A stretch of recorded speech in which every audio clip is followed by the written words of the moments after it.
Welcome back to another episode of the Cast. Question for you. Answer. When all is said and done, how do you feel like you'll measure your life?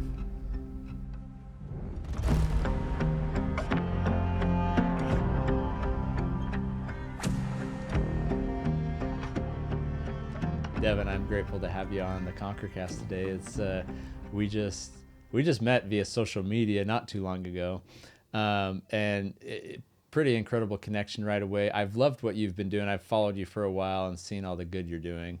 I would say, I think in your profile on Instagram, it says like a storyteller of human something. And then it, obviously you're doing a lot of charitable work. From our conversation we just had at breakfast, I would say you're one who goes and does. And we've talked a lot about faith, and we talked a lot about Jesus Christ in our breakfast. And you mentioned how, I'd rather be one that's out doing what I feel like he would be doing than just checking off boxes, or than just, maybe sitting and reading about it all day. Maybe I'd much rather be out getting my hands dirty and serving people, which is exactly what you're doing, which is exactly what your content is all about. And so I'm grateful to have our listeners hear your story.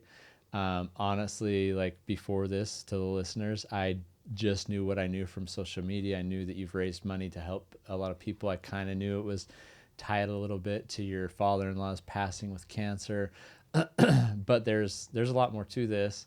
From a neck break injury, and your upbringing with your adoption story, which was televised on TLC. Yep. Is that, and which was just like, wow, that's and the, I guess, the feelings and emotions and the desires that stirs within the human soul, the human heart, from going through something where you're adopted, but then you come to find out who your birth mother and father are, and the children that they've raised now. I won't get into the story, but I'm just kind of giving a glimpse to the listener. There's a lot to speak to here.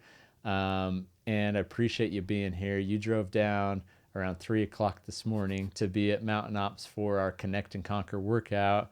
So, and obviously you're a fit individual. One of our team members here, Kelsey Sidaway, works out at the same gym as you up in Idaho Falls. But you were here, conquered the workout with us, little sauna session. We've had some breakfast. Now we've gotten to know each other. Thanks for making the time. Yeah, dude. Thanks for having me. I think it's been, it's supposed to happen. I really do think that. And just how it's all come together. And even during breakfast, right? It's like, nah, this isn't by chance. Yeah. And I don't believe most of the things we do are by chance. I agree.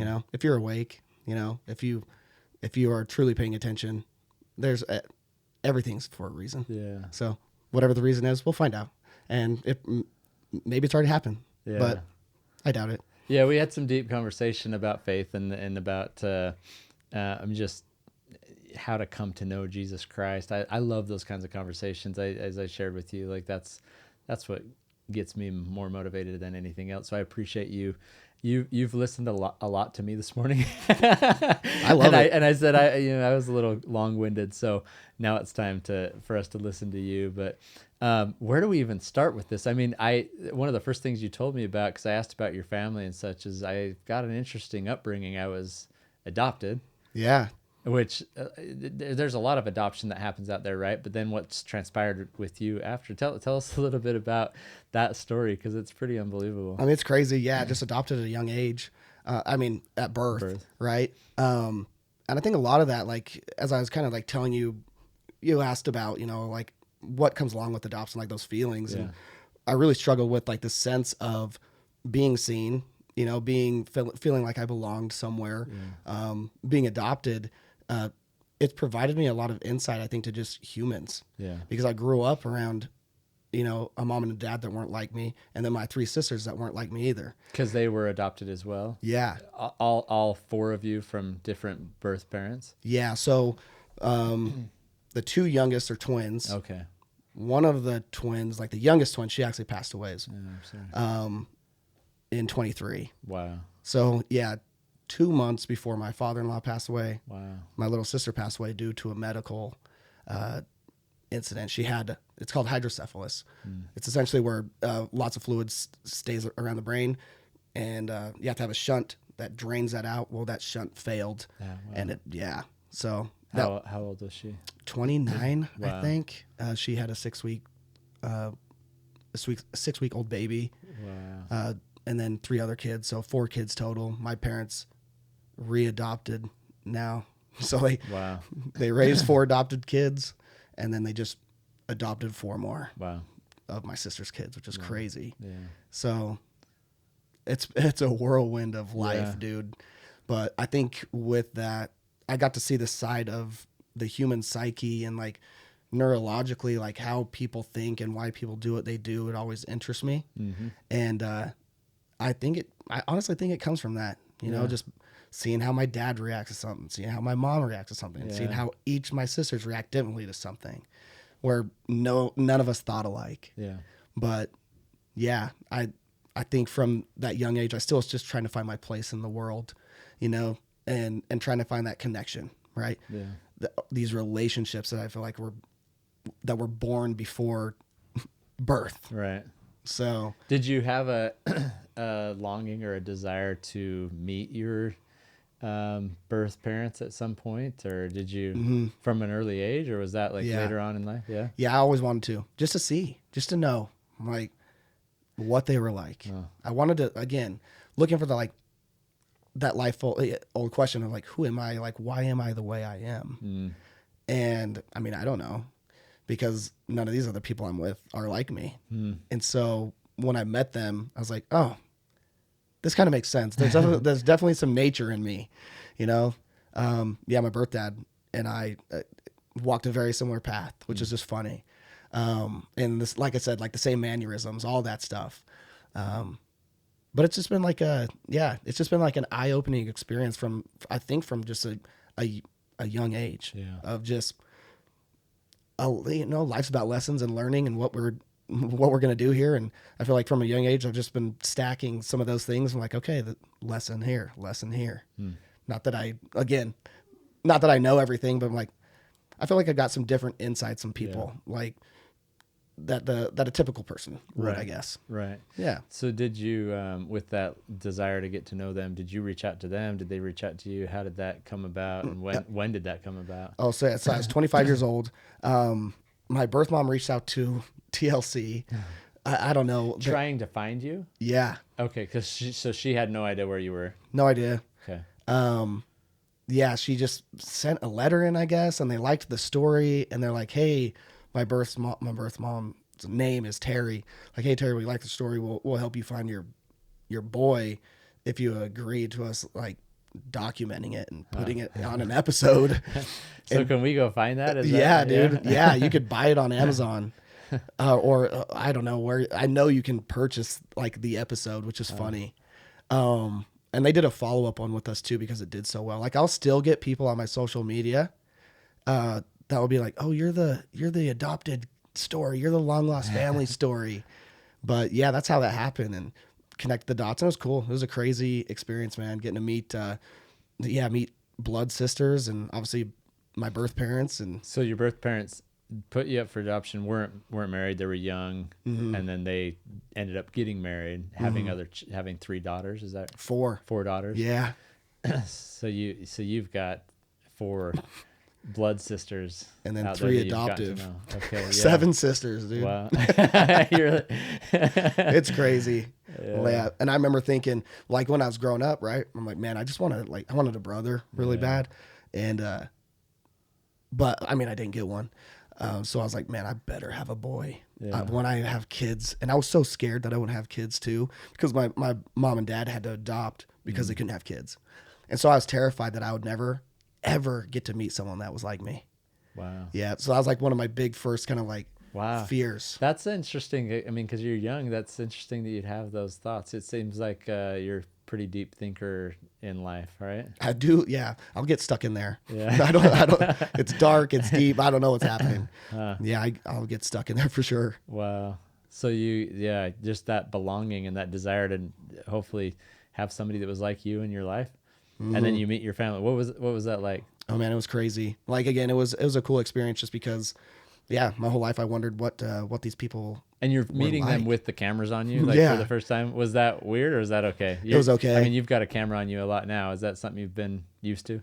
Yeah, I was telling Spencer, when I was a kid, dude, I used to make all these funny videos and just mess around with my buddies. And I got into video and camera, like hobby, I guess you could say, when I was super young. Yeah. So I think that happening was just like, I mean, it was nerve wracking at first. Yeah.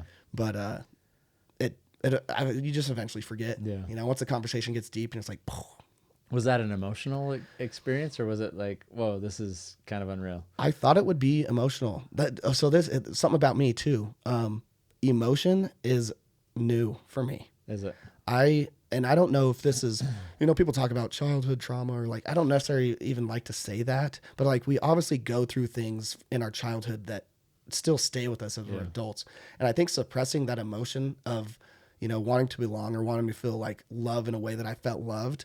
I just suppressed emotions and actually feeling my emotions is extremely new for me within like the last year, which is why I think I'm doing what I'm doing now. Interesting. Yeah. So me crying, right? It's not like I had this tough guy thing. It's just like, I just didn't. My wife had maybe seen me cry twice, you know, and once was when my dog died, you know, like it's just a sad day. And now she's like, man, you're a baby. like, I'm sorry. Well, that's not an issue here. We've got a lot of people that sweat from the eyes at Mountain Ops. In fact, I got a tissue box over here, but yeah, I got a message from a friend the other day because my daughter just left on her mission. And he said, "How are you?" And I said, "I'm a mess." And he said, "Well, you're a mess at a Walmart grand opening." So I'm like, yeah, I know emotion. For some reason, that's where my eyes are where I show my emotion. That's cool though, dude. But I used to be a little embarrassed of it as a kid because it happened early in life for me. And then, you know, I received some counsel that's how I feel, to not be ashamed of it. That's like where the Spirit impacts me the most, and it causes some tears.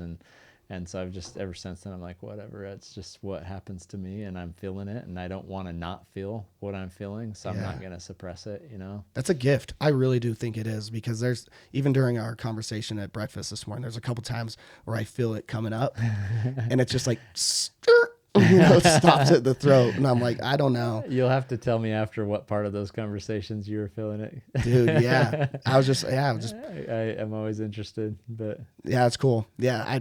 So I think that's a gift, man. Just leaning into that. I honestly wish that came out in me easier. I don't know. Yeah. It just, when I feel it, and it's usually like, maybe it's because like when I'm crying, it's ugly. It's bad. Well, I don't think it's pretty on me, but yeah, that's awesome. So you meet them and the emotion's different than maybe you expected, or I was just super happy. I was super excited. Good. Like it was love. You know, some people, I think I feel love differently now. Man, this is going to be a podcast about emotions, but I think I feel love differently on a scale where I'm like, it's just deep rather than excitement or just happiness. But like when I met them, that's kind of like just super excited. Like, hey, I thought about this my whole life, you know, and I'm just really excited for the opportunity to get to know somebody that carried around the same genetic pool as me. That's awesome. I just, speaking about those emotions and that just peace and that love and the feeling that you felt and the happiness, and not necessarily being like all this excitement. It's more of just like, this is good. We had an experience with a leader in our church this last week. His name's Ulysses Suarez. He's an apostle for our church. And, my family got to meet with him for a brief minute. He's from Brazil, so my daughter was about to leave to Brazil. This was last Sunday. She was leaving on Tuesday.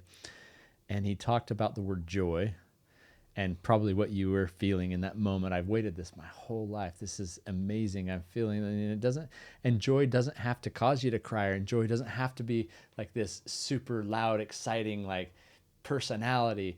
And he said that right as we were about to leave. He said, "Let me tell you a little bit about joy," because he was speaking of the source of joy being Jesus Christ. When we focus on him, that's where true joy is found, is in a connection, in a relationship of love with him. And he said, but sometimes we joy can look joyous and exciting and so happy and all this, but joy can also be an inner peace and a great attitude of gratitude and a feeling of confidence and satisfaction that this moment's happening, and that too, that peace and that confidence that sometimes not come across on the face or tears, is also an expression of joy found in the connection, right? So, Yeah. anyways, That's cool. Just thought I'd share that little tidbit that we learned this week. But I love it, dude. Share them all. yeah, I've been sharing way too much this morning. So. Heck no, man. No, that's awesome. So, was it your parents and your sisters, or was everyone there for this? So one of my birth sisters, she was on a mission, so I didn't get to meet her right out of the gate. So I met three of them. My adoptive, I don't know what you call them. My adoptive mom was there, and then my wife and my oldest boy. He was the only kid we had at the time. Yeah. He was a year old.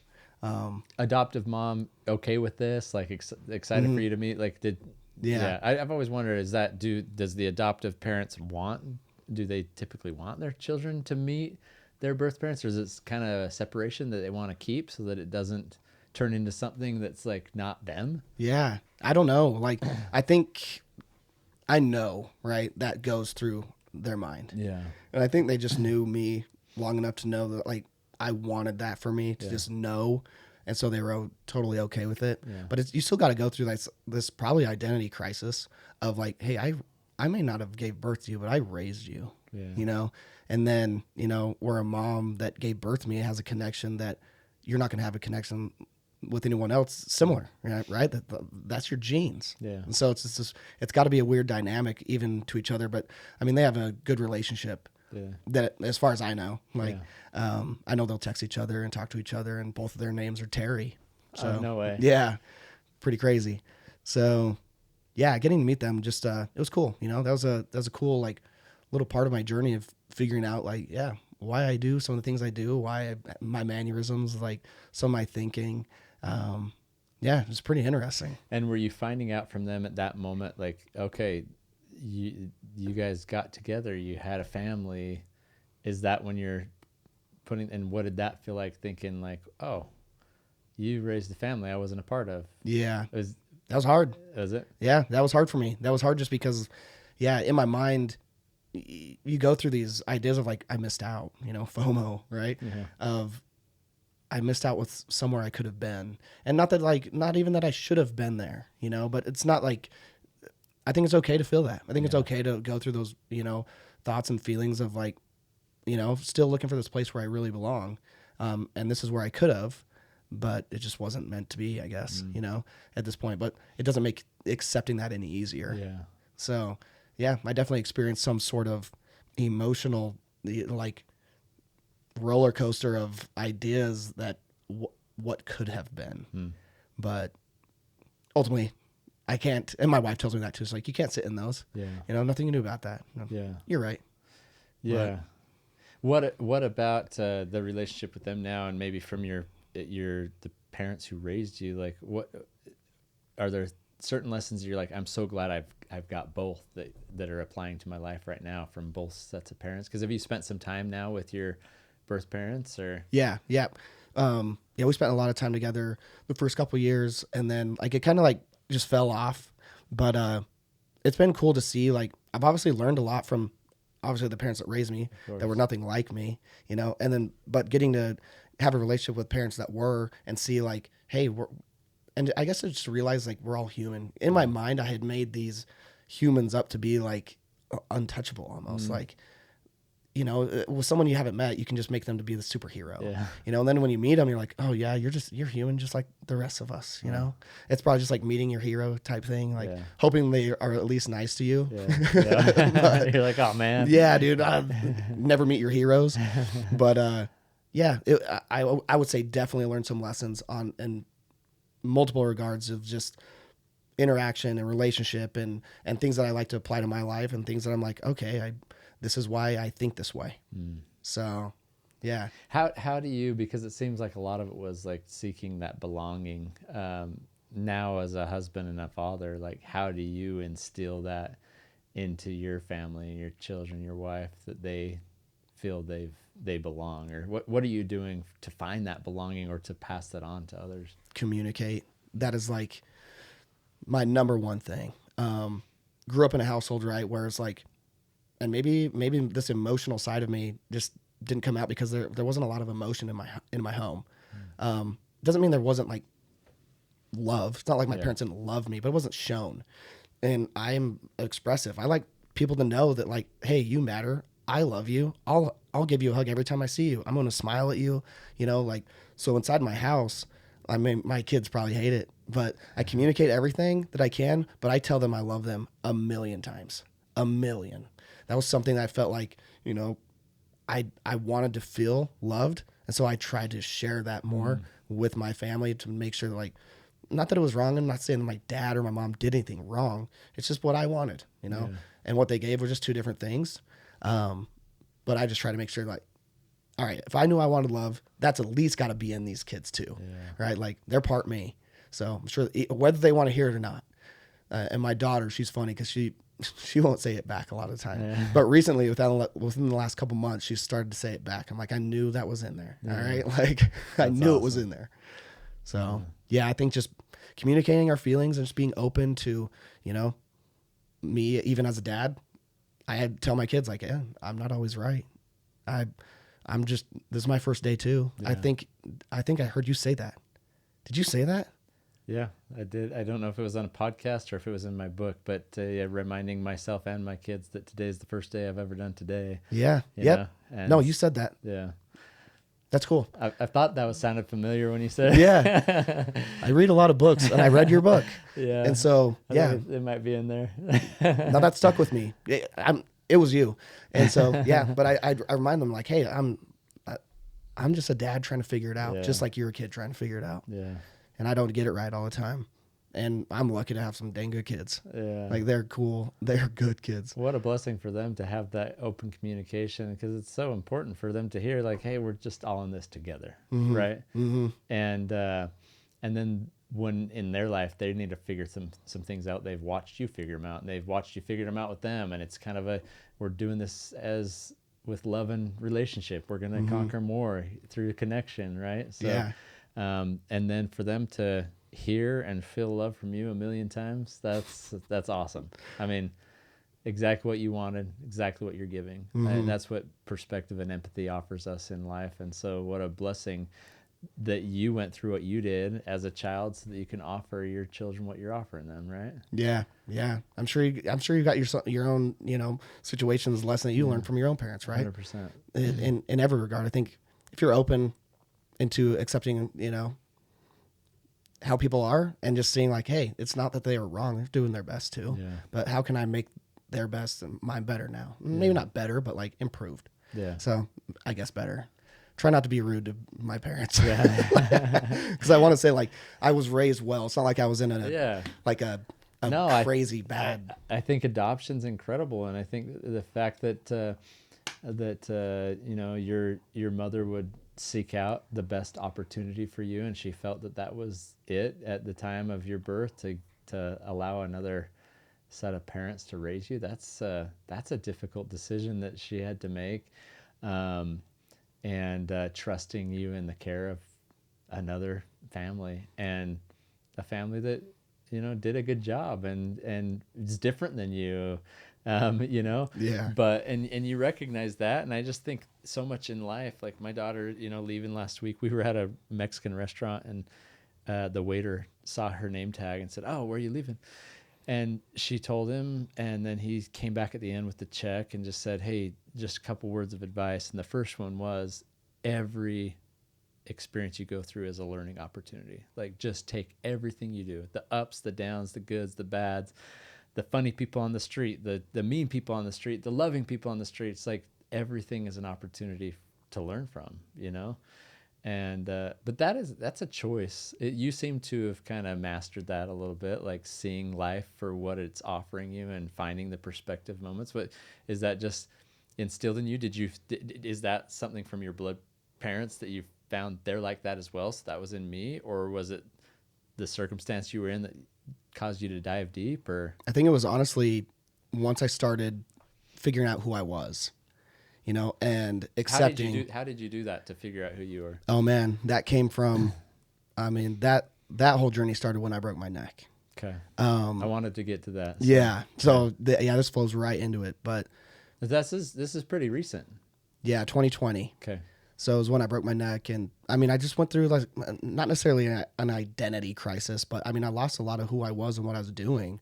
I was a big time thrill seeker, snowmobiles, dirt bikes, mountain bikes, anything you could jump, I wanted to jump it. Harleys, all this stuff, and I'd never jumped a Harley. I did jump a Harley over some railroad tracks once just to see, but it was like maybe that much air. What, I mean, are you like the motocross type guy or sand like dunes? Sand dunes. Yeah. And just hucking it off the dunes? Or? Yep. Yeah. I just go, and I'm not like I wasn't the craziest, like the people I was with when I broke my neck, way crazier than I was. And one of them sadly passed away a year after my accident. Doing the same thing. Mm-hmm. I mean, but like, he was so good, and yeah. I don't know if I've ever seen anybody go bigger. Huh. Like, he would just send it. Like, he would literally at the sand dunes. People say like, "Oh, I was fifth pinned." That's as fast as your bike can go. Well, he would literally build his motor up so it could go faster in fifth pinned to hit these jumps, like crazy stuff. But. Did he, I mean, I don't have that in me. I love to ski down a mountain really fast. I love to do, exciting things, but to go up in the air, like I'm definitely a feet on the ground type guy. Yeah. What, is there just no fear? Is there like, he obviously sadly passed away from it. Is there like not a fear of that? Like death? It's just like, oh, let's see how far we can go, and if I die, I die. Like, what? I don't know, dude. I mean, when I wrecked, I don't think I had a fear of like, I never thought I was like, my life was in jeopardy. Okay. I always thought like I could get hurt, but not dead. Yeah. Like, you have a high pain threshold. You like, if I get hurt, I'm hurt. I would say so, and not to sound tough either, because I think like little injuries actually hurt me more than big ones, which is funny. Like if paper cut really bothers you. Oh man, when I I do CrossFit, and you'll get little blisters or you'll tear your skin, and I'm like, I will baby that for a week. But I broke my neck and I walked into the hospital. So it's like this weird. I have a weird. I don't know, but I was like that. Yeah, I broke my leg, my fibula bone playing football. I ended up still playing like 3 more weeks because I thought it was just like a bruise, And then they're like, something's wrong. You're limping everywhere. I'm like, yeah, it hurts, but yeah. This bruise is really bad. Yeah, this is a really bad bruise. So yeah, I broke that, but I was just playing on it. So I don't know. I don't know where that. Okay. I have no idea. So you sent it at the sand dunes? Is that where it happened? Yeah. Yep. It was a pretty windy day. We were done essentially for the day. We were riding out, and my buddy, he's like, "Oh, dude, hit this jump. Like, it's pretty cool. You come like down a bowl, and then not tons of speed, but kind of like ramp up a little bit of speed, and it's like a floater. And so you like kind of pop off this lip, and it's a super steep landing, and you just float like." Well, I hit it once, and I was like, "Oh, I can clean that up, make it look better." So I went and hit it again, and I came off the lip weird, and I knew it. I knew it from the second I hit it. I'm like, I'm toast, because with it being windy too, it kind of like kicked my back end over, and I'm like, I can't course correct this. I'm wrecking. Did you come off the bike in the air? Or? No, I was like, well, in my mind, I was like, my only chance to save this is to stay on the bike, try to hit my back tire first, and see if it will whip me back forward before my front tire touches. And so I tried that, but yeah, that didn't work. And so once I hit that, I just lawn darted straight to my head. Wow. Rolled down the sand dune, and I didn't get knocked out or anything, but I laid there. And I was like, that was wild, like the craziest part of all this. And I don't even want to like, man, now we're just going to talk about death this whole time. But I think I'm just very aware of my mortality because of all these incidents, right? Like the one guy passed away on his dirt bike. My sister passed away, my father-in-law. 6 weeks before I broke my neck. My wife's 21-year-old cousin jumped into a pool, broke his neck, C5, C6, got a blood clot in his artery, and passed away. Mm. And here I am 6 weeks later, jumped my dirt bike. And that was my first thought. I'm like, oh man, I hope I don't break my neck, you know? And so when I'm checking everything, I'm like, I pull my helmet off and I literally go like this. I'm like, oh, I'm good, you know? And it felt not fine. Yeah. Like Yeah. I didn't know. pain. I just knew, like, it kind of just felt like You just hit the ground. yeah, hard. like you hit the ground hard. Yeah. It didn't knock the wind out of me, nothing. Like, I mean, I hit it hard enough to break my neck, but I didn't realize it until, not even until I went to the hospital, but I started walking around. I got up and walked around. I was going to go get my bike. I got super lightheaded. It was because, I mean, I broke my neck and I have a blood clot in my artery. So I'm not getting enough blood to my brain. And my body's has gone into fight or flight. And it's telling me. And the blood clot is a good thing? It's not a good thing, but it's a good thing that it stayed. Okay. So. Because if it moved, yeah, I'd go to my brain and I would stroke. And yeah, it's. What caused the blood clot to happen like that so quick? From what I understand, when I broke my neck, I think like the bones push on that, like they pushed on my artery. It's running through your vertebrae, and it's like kinking the hose almost. Okay. That's the way I understand it, but I could be wrong about that. Yeah. But yeah, I looked this all up too, like the broken neck, the spinal contusion, and the blood clot, you have like a 20% chance to live, which is crazy. Wow. Yeah. My father passed away from a fall on a broken neck. Really? Yeah, just 2 years ago. Fell down their stairs and broke his neck at the bottom of the stairs, but his spinal cord was severed completely. So dude, couldn't survive. how old was he? He was older. He's 82, but still a lot of life. Like he was fine. Like he was good. That's so hard, dude. So yeah, my mom heard a thud, went out and found him. The lights were off. He had gone out or something at night to go get a drink and just misstepped in the dark and went down the stairs instead of to the kitchen. So dang. Yeah. So yeah, the broken neck thing is close to home.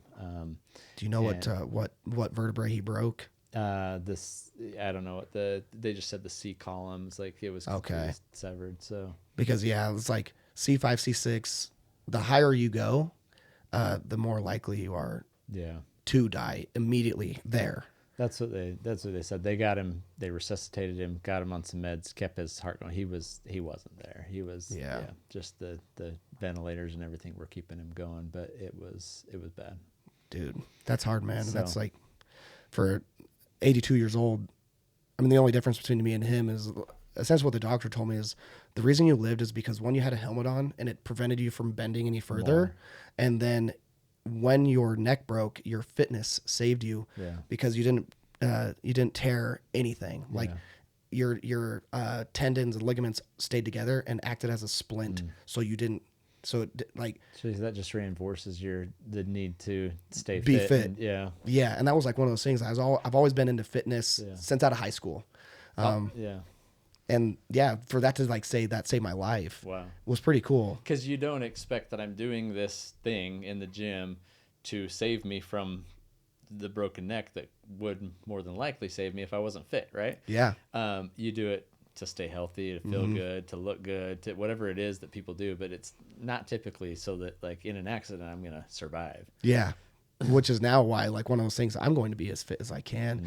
And the only difference between me and an 82-year-old man is I would assume I'm probably stronger than an 82-year-old man. Yeah. You know, so that's hard. Yeah. That's like, man, life. Yeah, it's fragile like that. In that moment, you don't expect it, and what life's one way 1 minute, and it's another the next. You know, but it brings into view our mortality and gets you thinking about what matters most, who matters most, how to love those people that matter most the right way, right? I don't know. I don't want to speak for you, but I feel Dude, you speak for me all you want. You're not wrong, right? You feel your feelings and you're on point. I've spent enough time with you today to know that, what you're saying comes from a place of love and understanding in a way that probably most people don't have. So I think that's cool. Appreciate it. Yeah. So you're walking around, you drive to the hospital. Yeah. So I'm sitting there. I had just built my home, right? Like I just built our dream house, and my next door neighbor was an ER doctor. And since my wife's cousin had just broke his neck, I was like, I'm going to go get checked just in case. Right. So I go to get on my dirt bike. I had laid down long enough. I'm like, I can't just stay here forever. Yeah. And so I go get on my dirt bike, and I realize like I can move everything, but I had no strength anywhere. I couldn't pull in my dirt bike clutch. Wow. And I was like, yeah, that's not normal. But I was like, maybe it's just a monkey bump, like you got a dead arm. Mm-hmm. And so I looked at my buddy, he was in a razor. I'm like, you're going to have to take me out. And then my buddies drove me to the hospital 45 minutes away. And I just called my ER doctor buddy. I'm like, hey, are you working, man? He's like, yep, I'm working at this hospital. Come see me. Wow. I'm like, sweet. Pop in. This is COVID time. COVID had just popped off. Okay. And so I walk in, check myself in. We're laughing. Like, I'm at this point. Are you feeling worse and worse at all? Or are you just stiff is all I felt. So it wasn't like a pain. Like it would have felt painful had I tried to do something like that. But in my mind, I'm like, you ever like tweaked your back and you just don't want to move? Yeah, you're just protecting it. Yeah, that's how I felt. Yeah. That's what I felt I was doing. And I walked in, he threw on a neck brace, like, hey, take a picture with me in this. Like, we were just having fun. And he's like, what scans do you want? I'm like, I don't know. Let's just be sure. Let's make sure that I'm good. What scans do you like today? Yeah. I don't know. The fun ones. Yeah, the best ones. Make me look good. Yep. And so we went and did the scans. He rolled me back out. I was like, all right, I'll be back. I got to go check these out. And then when he came back, you could tell. He's not joking anymore. No. And I was like, oh. He looked at me. He's like, I've already called your wife. I'm like, oh, boy. You have a broken neck. You broke your C5, C6. And I'm like, so that's your first gut punch, right? I'm like, my wife's cousin just did that. He's like, and you have a blood clot. And I just looked at him, kind of like, and I asked him, am I going to die? And he said, I don't know. And that was my first, like, I gave up my whole life for that, is how I felt. Why? I'm going to die because I wanted to hit a jump. So, and it really brought me into myself where I'm like, I am so dumb. I had 2 kids. Obviously just built this house. We live a good life. I have a great marriage. My life is good. And I gave it up, was how I felt. And anyways, go and meet the surgeon. And he's like, all right, we got to try to fix it from the front. I'm not going to tell you that you're going to die, but I'm not going to tell you that you're going to live. He's like, if we can fix it from the front, you're 50-50. If I have to roll you over in the surgery, you're going to die. Wow. And I'm like, sweet. Since it's COVID, my neighbor snuck in my wife so she could at least say hi or bye to me, whatever it was, and those were like, in that moment too, that's just crazy. Like I'm processing these thoughts, and I remember going in the MRI machine, like I'm just going to die in this thing. It was, yeah. Wow. It was heavy, and I couldn't see my kids because they couldn't come in the hospital. That was hard. And I remember thinking like, I'm getting out of this place. I am not dying because nobody else is raising my kids. I am raising my kids. Like my whole life, that's all I wanted was someone to be like me, and it's me, it's my job. And so I remember them telling me that, like, oh, you might die. I'm like, I'm not dying. I know it. I'm not dying. Didn't mean it wasn't still scary. Yeah. But yeah, I remember waking up after this. Is there, in this moment, is God playing a role in your life? Are you thinking of him, talking to him, or is he part of this? Or? I actually thought a lot about that. And at this point, like, not necessarily, because I don't believe my relationship with God was necessarily existent. Like it was, but it wasn't. And what I felt like God was almost hollow in a sense. Like there wasn't an actual relationship with what I knew I was, or who I thought I was talking to, okay. But I remember thinking that too. And part of my journey now is trying to figure that out, of what is this, and I fully believe in through my experiences now that there's no mistake that I'm here for a reason, and you are too, and Spencer is, and we all have a story that is going to be told in some way, and it's going to help someone in some way. But yeah, my relationship with God, I think, really has come after that, Yeah. which has been cool. Yeah. And I'm still figuring that out. Yeah. You That's know, awesome. whatever God is, you know, I'm just open to all possibilities, but there's something, right? Yeah. I fully believe that. But yeah, at that point, like when I'm with my wife, I just remember thinking like, man, this is depressing. And I was just trying to figure out any way I could joke with her. And that actually made it a lot easier. I would say humor. Humor is one of your skill sets. Dude, it was nice. Like I could, like, for instance, I'm sitting there, like after the doctor's like, oh, you're, 50-50. I'm like, I got to pee so bad, dude, but I just don't want anybody to see this thing because it can't get any littler and it's cold in here. Okay. Did you said that? Yes. And I'm laying on the stretcher and they wouldn't let me move. And so they're like, all right, we'll have your wife, help you pee. And so she gets the little jug and I'm trying to pee into, and she's like trying to point it in. And I'm like, this is like a hose. Jordan, her name's Jordan. Like, this is a hose. You cannot kink the hose. It's got to be straight to come out. And we're just laughing, and like, man, I'll always remember that. Like, here I am about to die, and we're just laughing about you kinking the hose. But Does she have that similar sense of humor to laugh about it with you, or is she in that moment like, I don't know how to deal with this? I think like both of us are very, very aware of emotions and humor, and being able to feed off of that and realize that life is fragile, but it doesn't mean like, hey, even through all this heartbreak and everything, like I felt and losing my lifestyle, it's not like we moped around either. Yeah. Like, it's probably the same as you. Like, it was hard. Yeah. But it doesn't mean your life sucked. Yeah. Like, you still had a great wife, great kids. You're still learning everything. You're taking these lessons and applying them to life now, to what you have now. Yeah. Right? And this wouldn't mean as much 100%. Had you not gone through that. We wouldn't be here had we not been there. Exactly. Right? It just wouldn't. Like, I would not be sitting here with you. It hadn't created like this conquer mindset, this like, I don't know. It's powerful, that perspective. And I do think that, having a sense of humor and being able to not always take life so serious. I worry sometimes I go in the serious too often, where I'm just like, just enjoy a little more, laugh a little more, I don't know. We laugh a lot. We have a good time, but I just, I don't know. Maybe I get too serious with things at times where I just need to.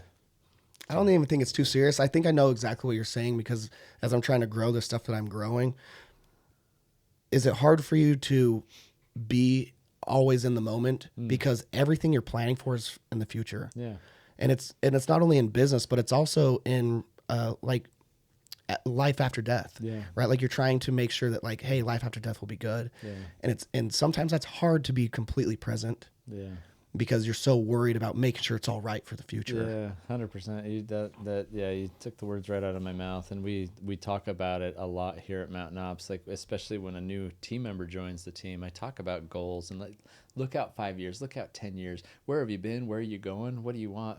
But then bring it back to the moment. I talk about it a lot, but sometimes the things you talk about them because you're trying to practice them. Mm-hmm. Doesn't mean that you've mastered them or conquered them. It means that it's a focus in your life. And so I talked to my team about the choices you make and the shoes you wear today will determine the shoes you wear tomorrow. But the choice you have is right now, not tomorrow. Tomorrow's choices will come, in one way or another, here or there. It doesn't matter, but that will come. And today is all you maybe have a little bit of control over, the choice you make today, and enjoy that choice. Yeah. Enjoy the opportunity we have to make those decisions and to decide what direction I'm going to face. We talked about it earlier. My joy is most full when I take directional steps towards my Savior. That's like where I feel peace. It's where I feel joy. It's where I feel confidence. And today is when I need to make those, And so there's a routine that I have which helps me kind of start that path. And every day throughout the day, I'm course correcting, right? But I find joy in the fact that I get to course correct. And that course correct is like, oh, okay, I need to learn this. Oh, okay, I get to learn this. But yeah, I struggle. And then that causes some anxiety at times because you're sometimes living out in the future, right? Trying to make sure that everything you're controlling gets to this outcome. What did you say at breakfast this morning? Is it something you write? Oh, control the inputs, surrender the outcomes. Yeah. Just like, and the outcomes are completely determined, one, by our choices, but also by a God who has complete control over life and death and everything in between, and gives us life, can take life, can, bless us. And I don't know, but it does come down to a choice. And I think I do want to have that mentality of living more fully in the moment. And that's a choice I need to make. I need to find that discipline a little more. I think there's moments where I do a really good job, and then moments where I'm like, oh. I'll give one example. We were full of stress the last couple of weeks getting ready for my daughter to leave. We went to the temple. We were going to a place of worship. We were going to a place where peace could be felt and peace could be. And I'm just going to make myself look bad here for a minute. And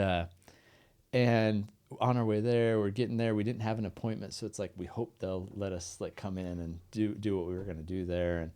And all these people were coming out of the temple, and I was like, well, while all these people are coming out, we got to go in. We got to get a spot. So I got a little anxious, and I get that way, especially when it's like we don't have the seat assigned. If it's general admission, it drives me crazy because I'm like, we got to get there so we get a good seat. And the kids wanted a picture before outside the temple, and I'm like, we got to hurry. We just got to get in. And I walk away from the family kind of in the like, come on, guys, like hurry up. And I'm walking away with kind of this anxiety and like, let's get this done. Let's get in there. Let's get to a comfort zone. And I hear one of my children say, why is he like this? And it made me, it upset me. And it upset me that they said that at first. And I was like, you know what? Why am I like this? Why do I let like these little moments like pass me by? Or why am I rushed to go do this when they just want some time to take a little picture? Who cares if we have to wait a little longer? That just means more time together. Right? In a sacred place. But that just went through my mind. The whole temple experience in there, I'm just like, the question was, why am I like this? And sometimes what I'm like is not right. It's not good. There's improvement. And I loved being able to ask myself that, because it's okay at times to be like, why am I doing things this way when I know I could do better? And I'm not throwing any of my kids under the bus for saying that. I was actually grateful and thanked them after, you know what? And they felt bad because they're like, I'm sorry I said that, Dad. You heard, you weren't supposed to hear. And I'm like, you know what? It made me think, like, yeah, why would I act like this? And it's just a simple thing, but I think it's okay in our life. We talked about ownership in the Connect and Conquer this morning, to say, why am I like this? Why am I like this in the good things? And, oh, I love that I'm this way. Or why am I like this and I need some correcting? I need to do things a little bit better. Anyways, where were we at? I can't remember. We were talking about, dang. like, even the idea of ownership. Like, when everyone's saying their ownership, I don't want to speak up into a bunch of people that are like, who is this weirdo? But my mind immediately went to like Jocko Willink's book, Extreme Ownership, right? And that is a principle that, it's funny because I feel like the book was okay. It was almost repetitive in my mind, but like the principle stuck for me. And it has actually made a pretty cool difference in a lot of different scenarios for me, especially doing what I'm doing and dealing with so many humans. I've found that if I just take full accountability and responsibility for every outcome, even though I'm surrendering them now, right? Like, the relationships are immediately like better. I think people just have a problem when things don't go right, which not everything does, you know, people have a problem taking accountability of like, they may have played a part in that. But if I just accept that all and take that off their plate, I don't care whether I was right or wrong. What I care is that it gets fixed. Right. And I've experienced that with a couple of my fundraisers where I've practiced that principle of like, no, this is on me. And it's okay. And now I get the opportunity to fix it. That's good. So that's how I felt too. When my daughter said that, now I'm saying that it was one of the daughters. Now you can narrow it down to there's 3 choices. You don't know which child said that. I love that they said it. But you had mentioned before, like, just enjoying the moment and enjoying life and, you know, the present. So you're sitting there on the hospital bed with your wife and she's helping you out, you know? I'm just trying to remember where I took a soft path. I can't remember, but and you were, you know, you're getting ready to go into a surgery, it sounds like, 50-50 chance you come out of that alive. Is that? Yeah. That was 50-50. So I went to sleep thinking 50-50. I woke up What do you tell your wife before you go into a surgery like that? Is it just, I can't even remember, man. I just remember that feeling of like, and before then, like I had made up my mind, and I don't know if my mind had any power over that, but like I am not dying. yeah, I think so. I think the mind can, Yeah. it's powerful. And that was like, that was the craziest part is like, that was the easiest part of all of it was all that. It was everything that came afterwards that was like finding who I am. And I think that's how we even got to here is like discovering who we are. Yep. But yeah, I woke up out of the hospital or after the surgery. I tried to swallow my spit, and I hadn't woke up yet. But they intubate you, you know, and dude, my throat was jacked up from that. Like I had like vocal cord damage, and I still will sometimes. If I'm at like a football game and I yell really loud, I'll lose my voice immediately. Wow. It's weird. But I remember trying to swallow, and it shot me up right on my bed. And the nurse was right there. He's like, "Good morning," you know, whatever time. I think it was actually like 11 o'clock at night. I'm like, "Oh, I made it." You know, like I did it, guys. Like I'm still here. But the hard part is that was just the surgery, and now I had to wait for the full 72 hours to make sure that blood clot stayed there. So they're telling you, okay, the surgery's good. You made some repairs, but if that clot comes unplugged, then yeah, and that's that. Yeah, so like, and they couldn't do anything about that. Nothing. Yeah, they said if they, I asked too. I'm like, yeah, cut it out. Like, cut the clot out, and they're like, well, that'll just create 2 new clots in each cut. And then I was like, yeah, the roto-rooter thing, and like, yeah, you could do that, but you'd be paralyzed in like all 4 limbs. And I'm like, I'd rather risk just life and death. I don't want to be paralyzed. You know, that was actually scarier to me than I think dying. I was like, I don't know if I could do that, man. I've been through that with my wife's little brother. He got hit by a car when he was 4 years old. He's 30 now or 32, somewhere around there, but he's had epilepsy ever since. He's lost control of like half of the left side of his body. So I've seen that in real life. I'm like, dude, that is not easy, you know? Yeah. So I'm picturing that like, oh, anyways. Yeah. So now I went off topic. So you had to wait 72 hours. Oh yeah. The 72 hours. Yeah. That was the part like, and I'm by myself. No one can come visit me. It was cool though. Like I had another mom. I called her my hospital mom. Her name was Terry. No way. Yes.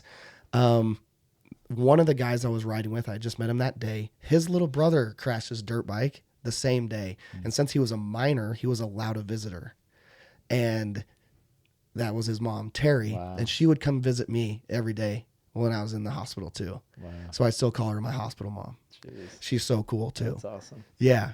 All the Terrys, all these moms. Yeah. It's amazing. But yeah, after that though, like left the hospital, slept in a recliner for 6 weeks and just tried to heal. End up losing my job. I mean, I made a decent amount of, 6-figure income, and that was gone overnight. Just built this house, and I can't keep it anymore, at least with the amount of money I was paying. So I went and deferred my mortgage to the back end of the loan and tried to save everything I could. Yeah. Tried to figure out life, tried to figure out new jobs, which I did. But it still wasn't and didn't make up what I'd lost. Yeah. So I ended up selling all my toys, snowmobiles, dirt bikes, Jeeps, cars. And this still wasn't enough. Like, with the inflation of COVID and everything, prices just went up and we couldn't afford our life. And it's not like we lived crazy. We didn't do a lot with loans, but it was just, we couldn't keep up. Yeah. And so, I sold all that stuff and tried to keep the house, end up 3 years after, it's starting to go into credit card debt. And I'm like, I can't do this. Yeah. Well, I think we had like $10,000 in credit card debt. And my wife would kill me if she knew I was saying this because she gets embarrassed, I'm like, it just is what it is. Yeah. I love you so much. And it was probably me, but like, I was like, we have to restart. We have to restart. Yep. It was sad to give up that home. And it wasn't like a crazy big home. It was like a 4,000 square foot home with a cool view and 2 acres, no backyard neighbors. But like, it was like a dream, and we just had to give it up. But again, it wasn't like, it was sad, but we didn't mope, right. Doesn't mean life was over. Right. We can try to get back there. Yeah. We can do it again. Yeah. I'm sure we could.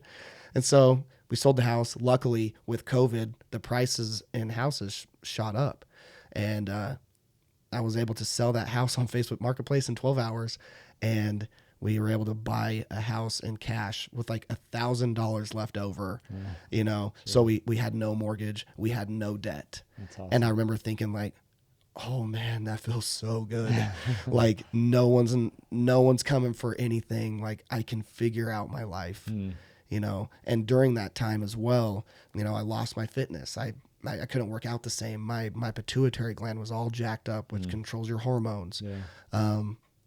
And also during that time, like my relationship with my wife, I was acting different. You know, I wasn't a different person, but things were just, I had crazy anxiety, crazy, to where I would turn into panic attacks. Where would that, was it from the financial difficulties you went through? Was it from your, like, what was causing the anxiety? I think it was all of it. Just like, I felt like life that, boom. Yeah.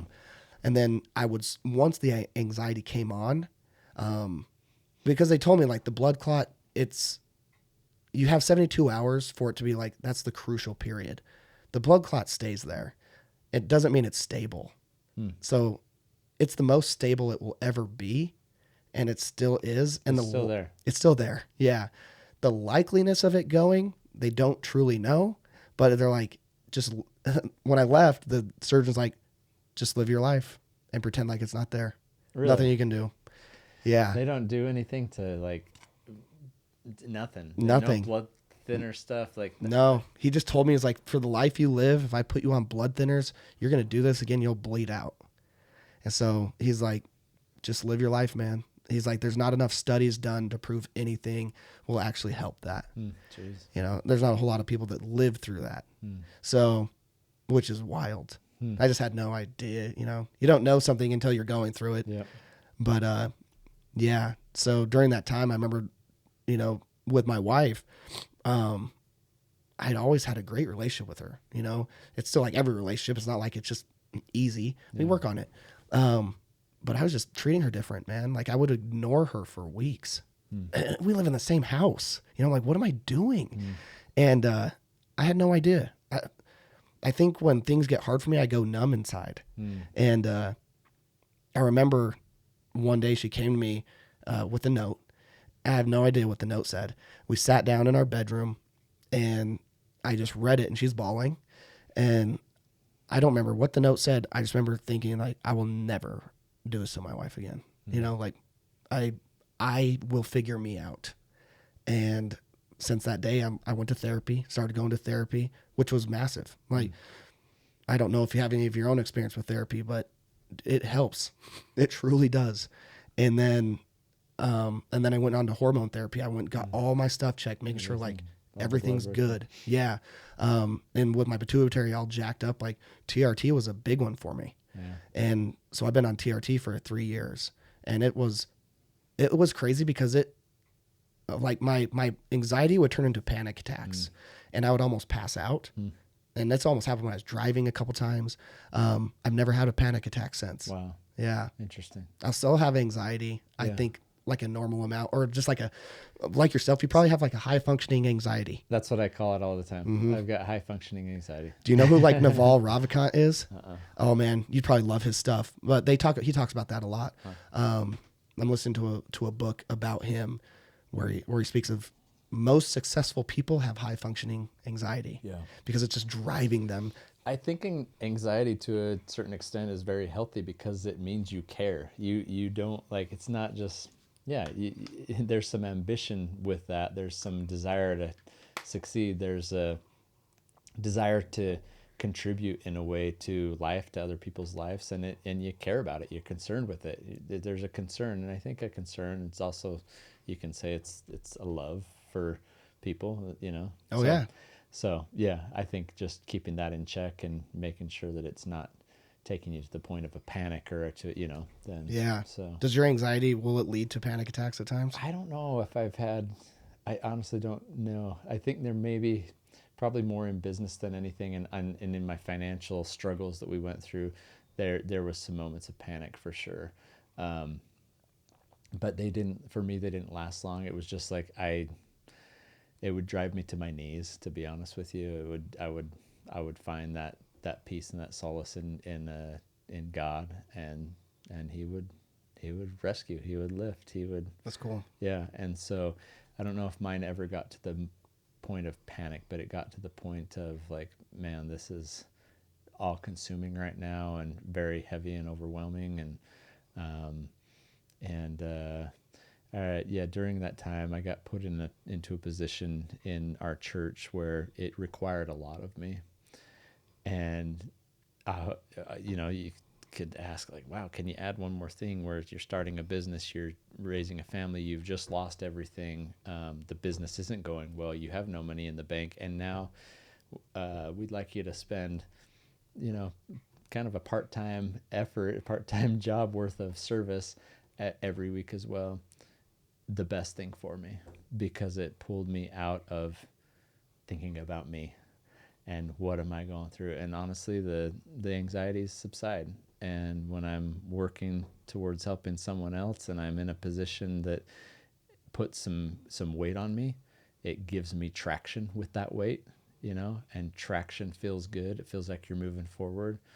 And when I'm feeling that, like, then I'm moving forward in a direction that like, okay, I'm moving that way. It's good. The anxiety starts to subside a bit. So service opportunities, I'll always like have a strong, witness of them being the way to pull you out of anxiety, depression, maybe even panic. I don't know. It's just because it takes the focus off of what you're going through and really onto the need of another.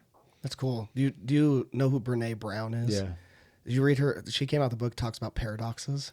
I've probably got one of her books right here. We read it. What are all the books that she has? Her newest one, I've only read the one, and I think it's called Strong Ground or Stronger Ground. That's not the one we read as a team. Who's Daring Greatly? Does that say Brene Brown? Oh, I think that's her. Yeah, I think that's like one of her bestsellers. That's the one I've got a pile of books over there, but we read that one as a team. It's been years. It's probably been like 5 years since we read that as a team here at Mountain Hops. But I don't know if it talks about like, she has an idea of paradoxes, right? And like a lot of people trying to achieve freedom in whatever capacity that looks like. She's like, I found like what you are looking for is typically in what. So essentially she talks about freedom, right? Like her freedom she found came from a paradox of structure, where you feel like you're confined to a structure, but it actually brought her more freedom than she'd ever felt. Yeah. And she's like, oh, wow, it's probably the same thing. Like you don't need more on your plate. Yeah. But you being able to do that brought you, oh, well, okay, I'm relieving myself of some anxieties. 100%. So, yeah. And same thing we talked about earlier, like the moment I felt most like calm in my life was not when I felt like I was in control. Like you think we try to grab the controls and like, okay, I've got this, I'm in control. Honestly, that's probably when I felt the most anxious, but the most calm, peaceful, optimistic and confident I've ever felt was when the controls were completely put on God, knowing I was doing everything I could and I was trusting it all on him and going to him and saying, okay, you know what I've done, you know what I'm doing. I need you now. And it's all up to what we can do together, and just knowing like whatever he was going to direct me in next, the path he was going to take me down, the people he was going to put me in my path, that's what I needed.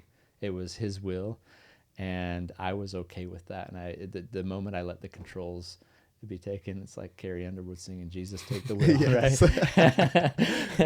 right? I don't know. Those feelings of peace and confidence came more fully in my life than I have ever felt before. So there is this paradox. There's things you just like let the controls go, or it's like, I don't know. It was powerful, but you have to go through that to experience it, I think. And have you ever like, I feel like I'm living in this paradox right now. Okay. It's where I want to go. Like I want to do all these things, but I feel like this message I've been receiving is just wait, which is hard for me, man. Because again, like, all right, control the input, surrender the outcomes. But I'm like, I feel like my input right now is to be patient. Yeah. And I don't even know why, because it's like, well, if I'm going to build something, I have to be building it. Yeah. Have you ever experienced that in business? 100% in business, in life, in religion, in so many ways, and recently. I experience it quite a bit. Um, and we have a value on our wall over here. Let's see. I think it's in, is it the ownership? I read all these in the book. Oh, ownership. No, it's the, what am I looking for? Oh, desire. We value highly ambitious people driven by a desire to succeed, but with an attitude of temperance. Okay. And that's kind of a paradox as well. Yeah. And I love that because yes, we have great desires. I have great desires in business. I'm ambitious. Our team's ambitious.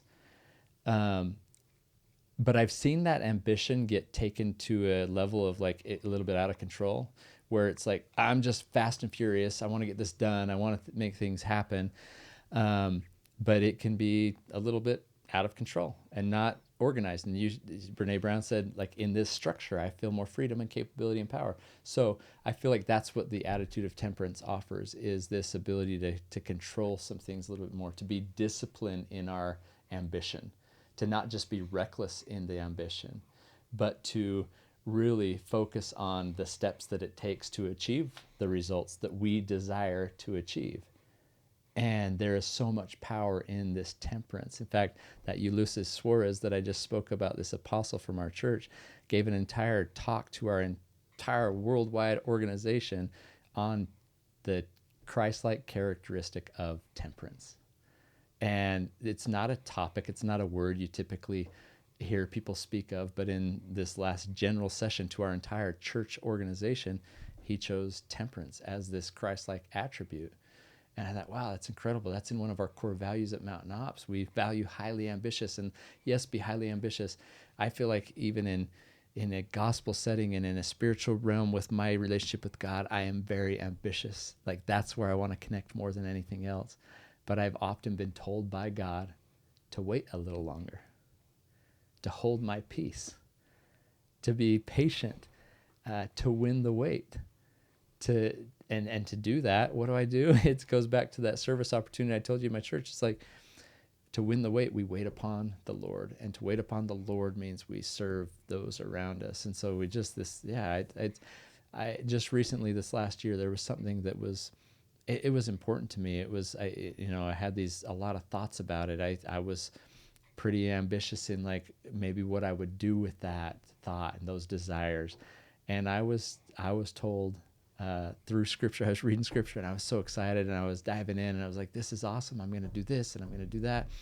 And the message was, wait a little longer. And it's like, sometimes that's not what you want to hear, but I trust in it. I don't just believe in Christ. I believe him. When he tells me do this, okay, I believe it. But that's sometimes hard to do. Doesn't mean that like, okay, I believe you. That's easy. I'll wait. I'll do this. Usually for me, it comes in business, in faith, in family, whatever it is. It doesn't just come with a wait a little longer. It also comes with some instruction. If I am willing to listen, if I'm listening with intent, there's a word in the scripture which is hearken, and it means to listen and obey, not to hear and delay. So is there anything in your life right now you're hearing, but you're delaying and taking action with it? I'm just asking all of us. Like, there's been plenty of my times in my life where I've heard it, I've heard the message, but I didn't act upon it as quickly as I should. So I want to hearken, I want to listen and obey. And I feel like if that's the intent of my heart and my mind, that's the will of God, like, and he sees me take action, he blesses me with more instruction along the way, so that the waiting game isn't just this torturous, like, what is it? Like, well, I thought I had this great idea, I had this ambition, and then I get to practice temperance, meaning I will wait upon the Lord. I will trust in your timing. I will see that this opportunity of waiting isn't just to sit around. It's to give me additional experience to prepare me maybe for what I was hoping to do or hoping to accomplish or hoping to contribute. And so most of the time I receive that, hey, pause, hold your peace, wait a little longer with, and while you're waiting, do this or do that or serve here or love here. And as of late, there's been a few of those moments, and I feel like I'm grasping that a little bit more, and I'm diving into the instruction a little bit more that I receive from God, so that when the timing is right, I can be most beneficial in His hands. Um, and that's what I want to be. So that requires temperance, little patience, little waiting. But the waiting isn't just sitting around. I don't think that there was ever a, hey, just sit for a while and relax and Yeah. and have that be. I don't know if there's there can be some fun. There should be. Should be some vacation here and there, right? But I don't know. I heard Tim Tebow speak a lot lately about rest, and he says, I don't want to show up in the presence of God being well rested. I want to rest. My rest needs to be in Him, which means like there's work to be done, and I want to be crawling to Him, just worn out. That's cool. Just worn out. So anyways, we're going down a lot of different. I like it, dude. I needed to hear that. I'm not joking, because in my waiting game, right, I've been trying to figure out how do I take care of my family, right? Yeah. I'm a man. Yeah. This has been extremely hard for me, what I'm doing, because I am not providing. My wife is doing that. And the only reason we even can is because I broke my neck. We don't live this crazy life. We don't need a lot of money. That doesn't mean I wish I could pay, it's awkward. Yeah. It's weird. Like, we went on a family trip. Here my wife is paying for us. And I'm like, oh my gosh, I know I'm not a failure, right? But it doesn't mean that thought doesn't cross my mind, like I am failing to provide. Yeah. So it's hard. Sounds like you guys are equally yoked, right? You understand where you're at as a couple, and I think a lot of people, like, we're in this together type thing. Hopefully that most partnerships and marriages can come together. And there was times in my life where my wife was carrying that burden, and then it's kind of gone like this, and it's shifted a little bit. And so I think as long as you guys keep your eyes set on the same goal, and it's to do the things that you've desired to do together, and there's an outcome that you're going for, and it requires that you each carry the load in a different way at times. I don't think there's anything wrong with that. I think that when me and my wife joined together in this marriage, we became one, and we became one not just with each other but with God. And so we try to work at things that way and work through things that way. And what's mine is hers, and what's hers is mine. And I mean, that's our approach, right? And so I'm sure she sits and sees you and the things you're doing in the community, which I want to get to. I think people need to know about what you're doing, because it's incredible. But I'm sure she sees you as the husband she's always wanted, and the father that she's always wanted for her children, that loves her children 1,000,000 times a day, Yeah. that lets them know that communicates that. There's a lot of husbands out there not communicating with their wives or with their children. And I've said this on multiple podcasts, but success is knowing that those who know you best love you most. And we define success in really the wrong ways at times, where we put it on like, well, am I providing this amount of financial stability for my family? Am I driving this car? Are we living in this house? And it's like, I think if anyone can go to bed at night knowing that those who know them best, their family, their God, and still loves them because they know who you are, what you're trying to do, what you're trying to accomplish, and understands that life just causes us to wait a little longer at times. Just win the wait, right? It sounds easy to say, but it's much harder to do. But like we said earlier, it's sometimes we just have to let time do the hard work, and your wife's pitching in while you guys let time do the hard work with what you're building, right? Yeah. That's where I live in this paradox of this. I feel like I've been told to wait. I'm like, okay, like, to provide, like, I got to do something. But it's like, again, it's living that paradox of, it's not like I'm just not doing anything. I feel like I've honestly felt like I've been doing, it's funny. So in this waiting period, I've just been like, okay, who can I connect with and learn from? And I mean, I even think this is part of this, like my waiting, whatever. I don't know what I'm even waiting for, to be honest. But I just feel like that's my message. Maybe it's even God telling you, hey, you've been going, you're like the motorcycle you're on, you're going at life really fast. Slow down. Let me introduce some people, some opportunities, some things. Just like, here's some time for you to not let it pass you by, to live in the moment. Yeah. To experience some things I need you to, because you are so ambitious. You're going to get it done. But maybe you wouldn't have ever given yourself that time. I think you're right, dude. I think you're honestly right. Because I have reeled it back, and like, it's been nice because I've been able to learn some new things and figure it out even more about me, more about storytelling, more about videography. I paid for a course to learn about more video stuff. And then things like this, like the interactions, when I'm so busy, even these interactions are hard for me to do because of the amount of people that will reach out. And I'm like, I turn into this project manager of like helping someone in their life, which is super cool, but it's a lot. Yeah. Especially for one person on their phone with their fat little thumbs trying to text people. But no, I think you're right, because one of the things I set for myself for this year was to like take it in more, you know, and realize that like the highs are going to be highs and there's going to be lows that are coming too. Like knowing that it's going to be forever changing. Like this low that I feel like, oh man, how am I going to provide for my family? It's not going to last forever. Yeah. You know, at some point I'll start making money. Yeah. And at some point I'll make the most amount of money I've ever made. And that won't last forever either. Like, I don't know, but I think you nailed it for me, man. This is why I'm here. Yeah. This podcast was for you to tell me what to do. I'm not telling you what to do. Yes. No, but I just tell people what you are doing though, because I think it's so inspiring. So if you think of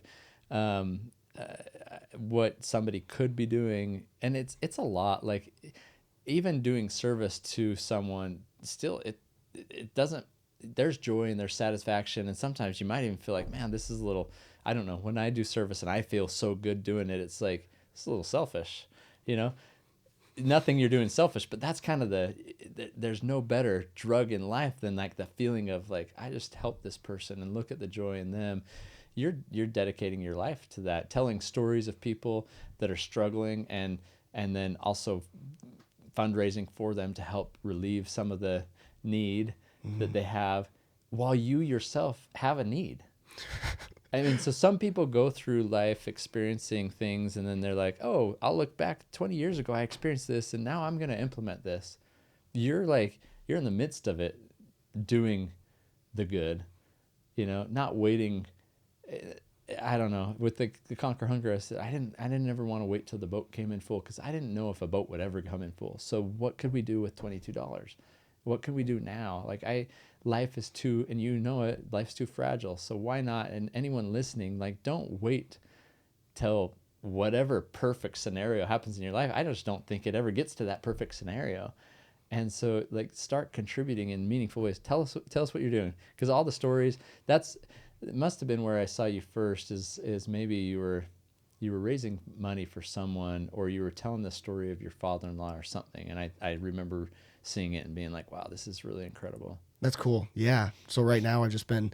But I think your mustache was curled. Oh yeah, dude. Is it gone? I shaved it. My wife. When you showed up this morning, I was like, is that him? That the guy? Is that yeah, is that dude. Devin? I missed out. Like my wife loves the mustache. And I was trimming it one day and I messed it up. And then I tried to fix it, and then I was like, I just have to restart. So I shaved it down to a point that it's all the same length. It'll come back. That's your signature. Yeah, it's kind of the brand, right? Yeah, in my hometown, everyone's like, you're the mustache guy. You know, like the TikTok kids, you know, like I had like one video blow up on TikTok where I was raising money for someone, and now I'm referred to as the TikTok guy. And I'm like, I suck at TikTok.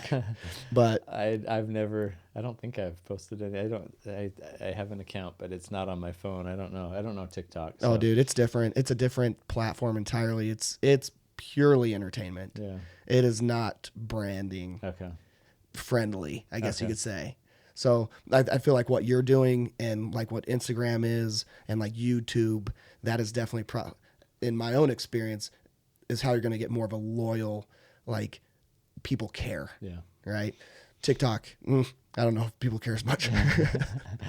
But yeah, so I mean, through all this stuff, like through all this loss, everything, you know, I think there's a lot of reasons why I'm doing what I'm doing, right? Like trying to provide this financial relief because I know what it's like to just feel like you're drowning, you know, like how can I provide that like breath of fresh air that I got when I didn't have to worry about money, because that was like a relief, you know, of one that I'd never experienced before, just a complete reset, but I felt so good.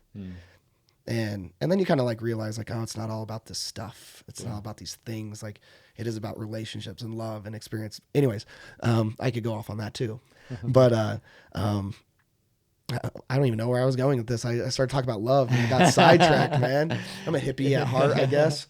Well, you know, I told you about my daughter's experience at the restaurant the other night, and the waiter said, hey, everything's a learning lesson. And then he said, make sure love is the motive. That's cool.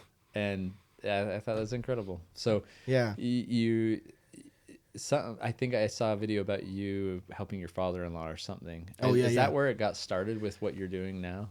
Yeah. So this is, there's a few, okay. I'll try to try in a couple cool stories here, but, yeah. So got back on my feet, right? We're just living life, doing these things. I'm at a job.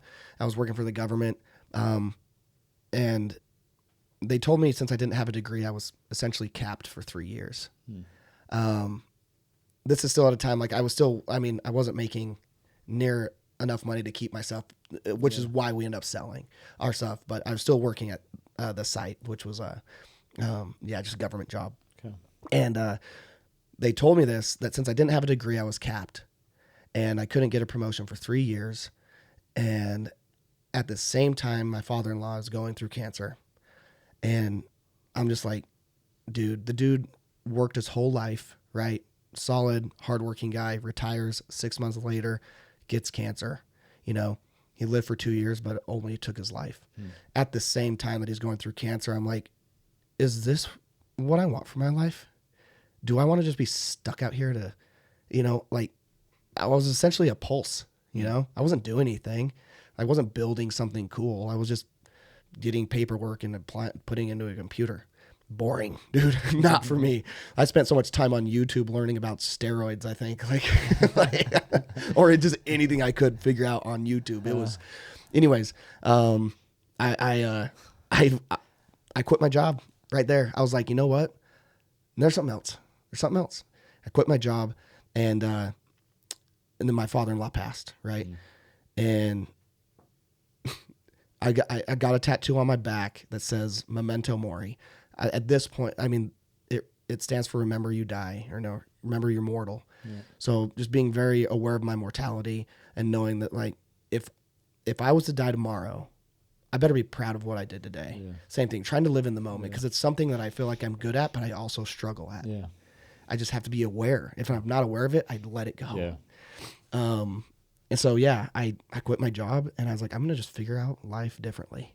I was like, I could figure out how to make $80,000 a year, you know, on my own somehow, which I haven't yet, but still working on it. But I was like, I can do this. And I'm going to give myself 3 years. I'm going to give myself 3 years and see what I can do in the 3 years that I would have been stuck being a pulse, you know? And dude, I mean, the last 3 years have been wild. And has it been 3 years since that decision? Yes. So I'm going on my third. So officially 2. Yeah, this is my third. And the things I've done. So, I mean, this is my first taste of like entrepreneurship too. Yeah. I came in, I was like, I'm just going to figure some stuff out. I'd never done anything except like flip Harleys. I used to like customize Harleys for fun and then just sell them Facebook Marketplace. Yeah. But, I was like, I'm going to figure this stuff out. And I partnered with a couple guys and I learned a lot about myself in that time period of like, hey, I can know absolutely nothing about something and get on the internet and learn as much as I want about it.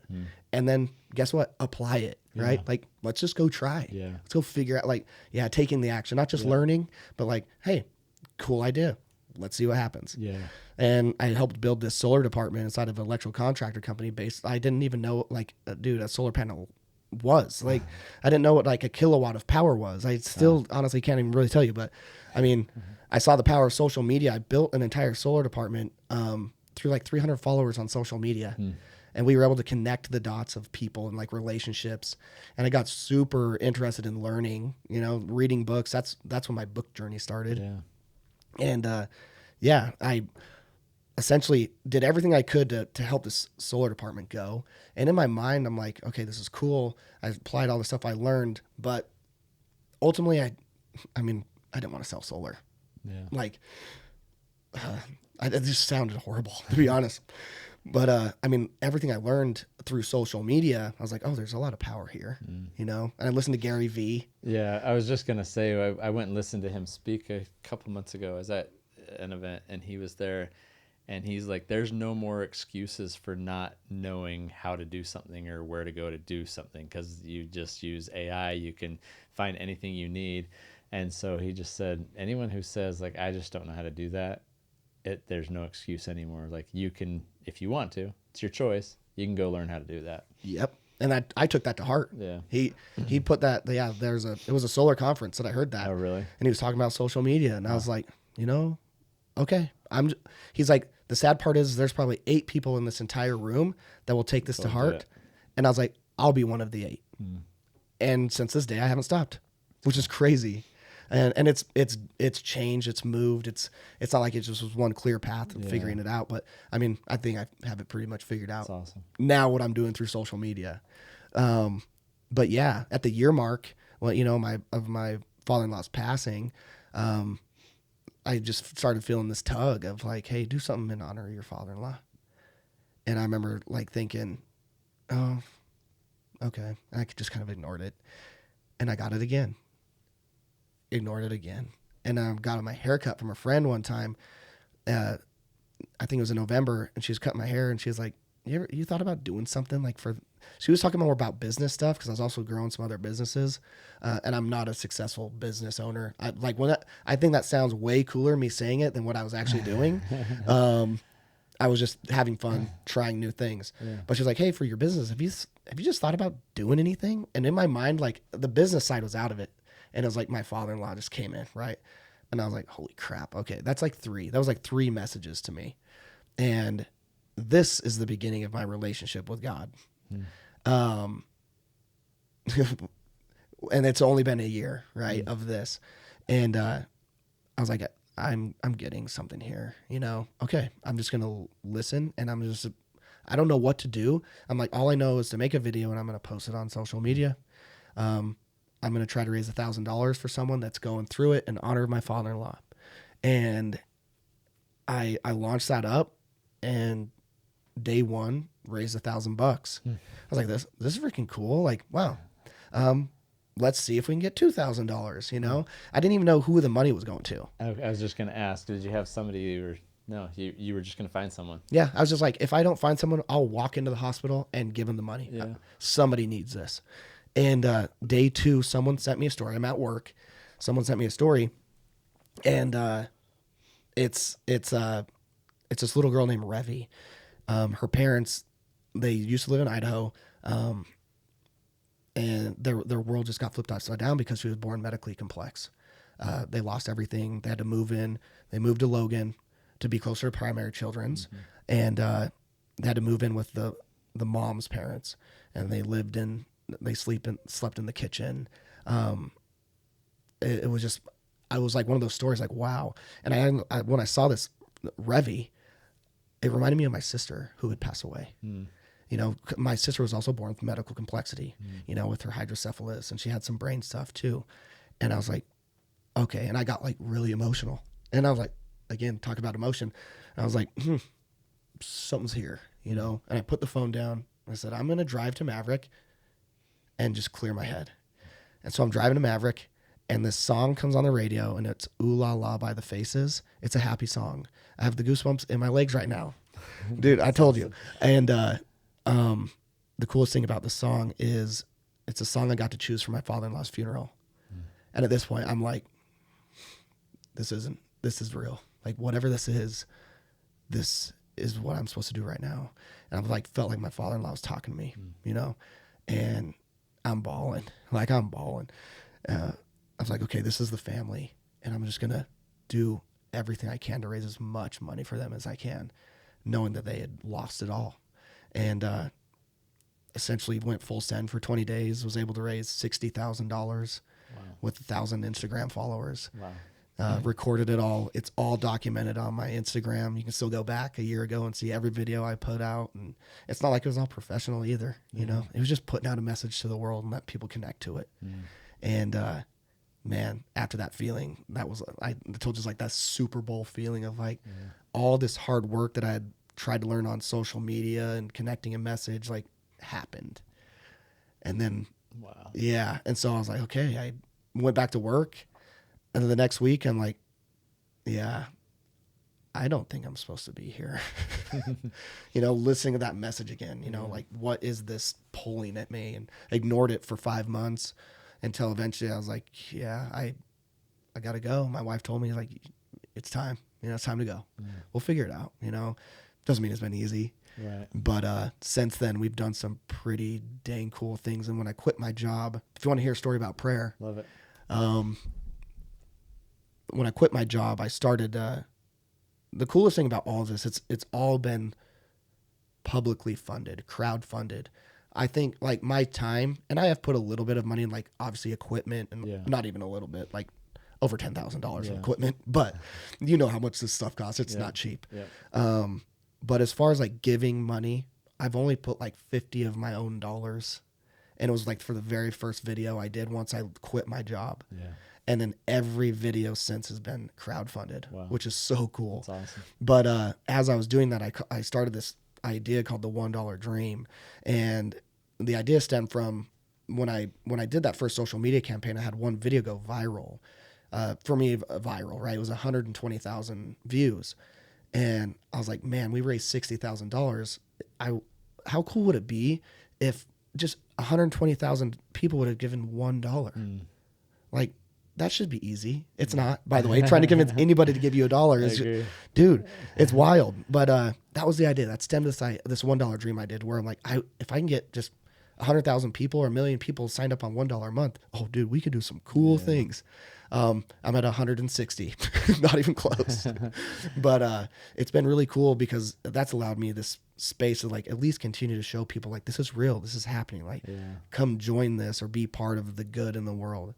I don't even know where I was going with this $1 Dream thing, but this idea of the virality, and I had at least a couple other things go viral.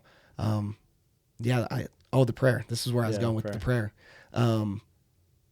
So when I quit my job, like, it was slower than I thought, right? I'm like, how come I can't convince anyone to give me a freaking dollar?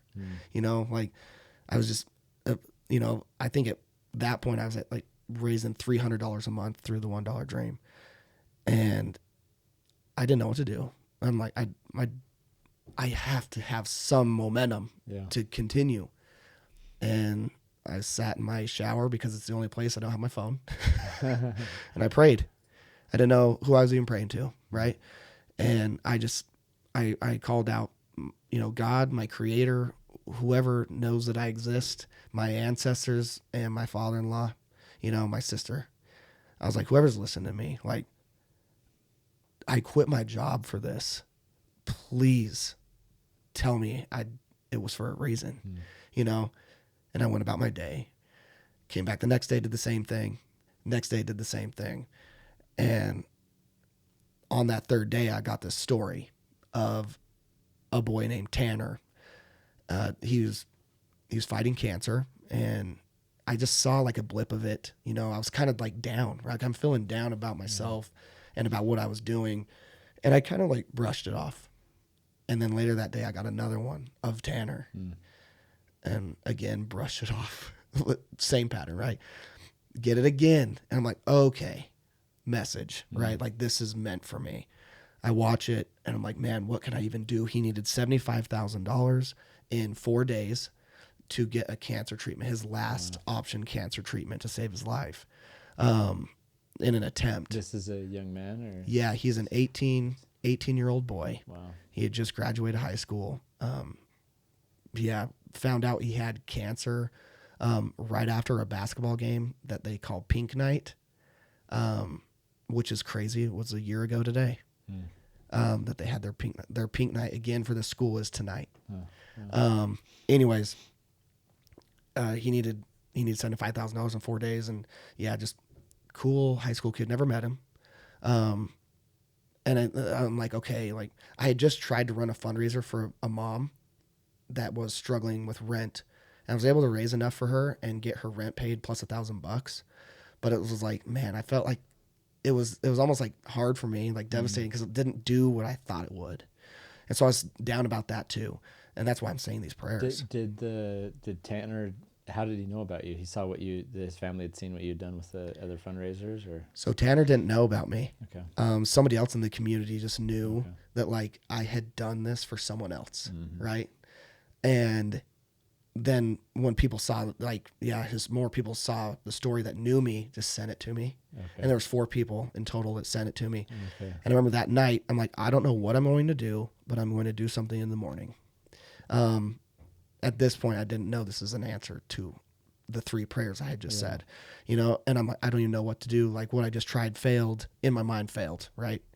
And, I'm driving to the gym. It's 5 a.m. I used to go to the gym every morning at 5 a.m. I recently stopped that because I don't need to wake up that early anymore. But I'm driving to the gym like, man, what am I going to do? And I had this like strong impression of give him all of your money. And I was like, dude, I had been saving up through the $1 dream to try to do something special for Christmas. And I had like $3,500. I'm like, dude, that took me so long to get that. And like, and it's not even I'm not paying myself. Yeah. This is just the fund that I've created. And I'm just driving again, like, give him all your money. And I had like almost that impression, like it'll come back. And I'm like, here we go, So I'm driving home. I'm like, I'm going to get on my, it's, 6:30 a.m. I'm just going to get on my, in my basement, my unfinished basement, my little pirate flag desk and blankets for walls, studio that I made in my unfinished basement. But I was like, whatever comes out, and I'm going to put it up. And I put that up and it exploded. And we were able to raise over the $75,000 in 4 days. And it was just cool. Like the coolest part to me was like, we were able to raise that money. But seeing my community do like what it did for people woke them up, right? For something so much bigger than all of us. That's powerful. And there was just other little things that came from that. Like the community raised almost $500,000 for this family. Wow. Wild. When you say your community, are you talking about an online community? Or are you talking about where you live? Where I live. Where you live. Yeah. So like my online community, I mean, my video went viral on Instagram and on TikTok, and more people sent money directly to the family than to me. And I can't blame them. I'm just some rando on the internet. Like, I think I would be skeptical too. Like, oh, is this guy really going to give it to him?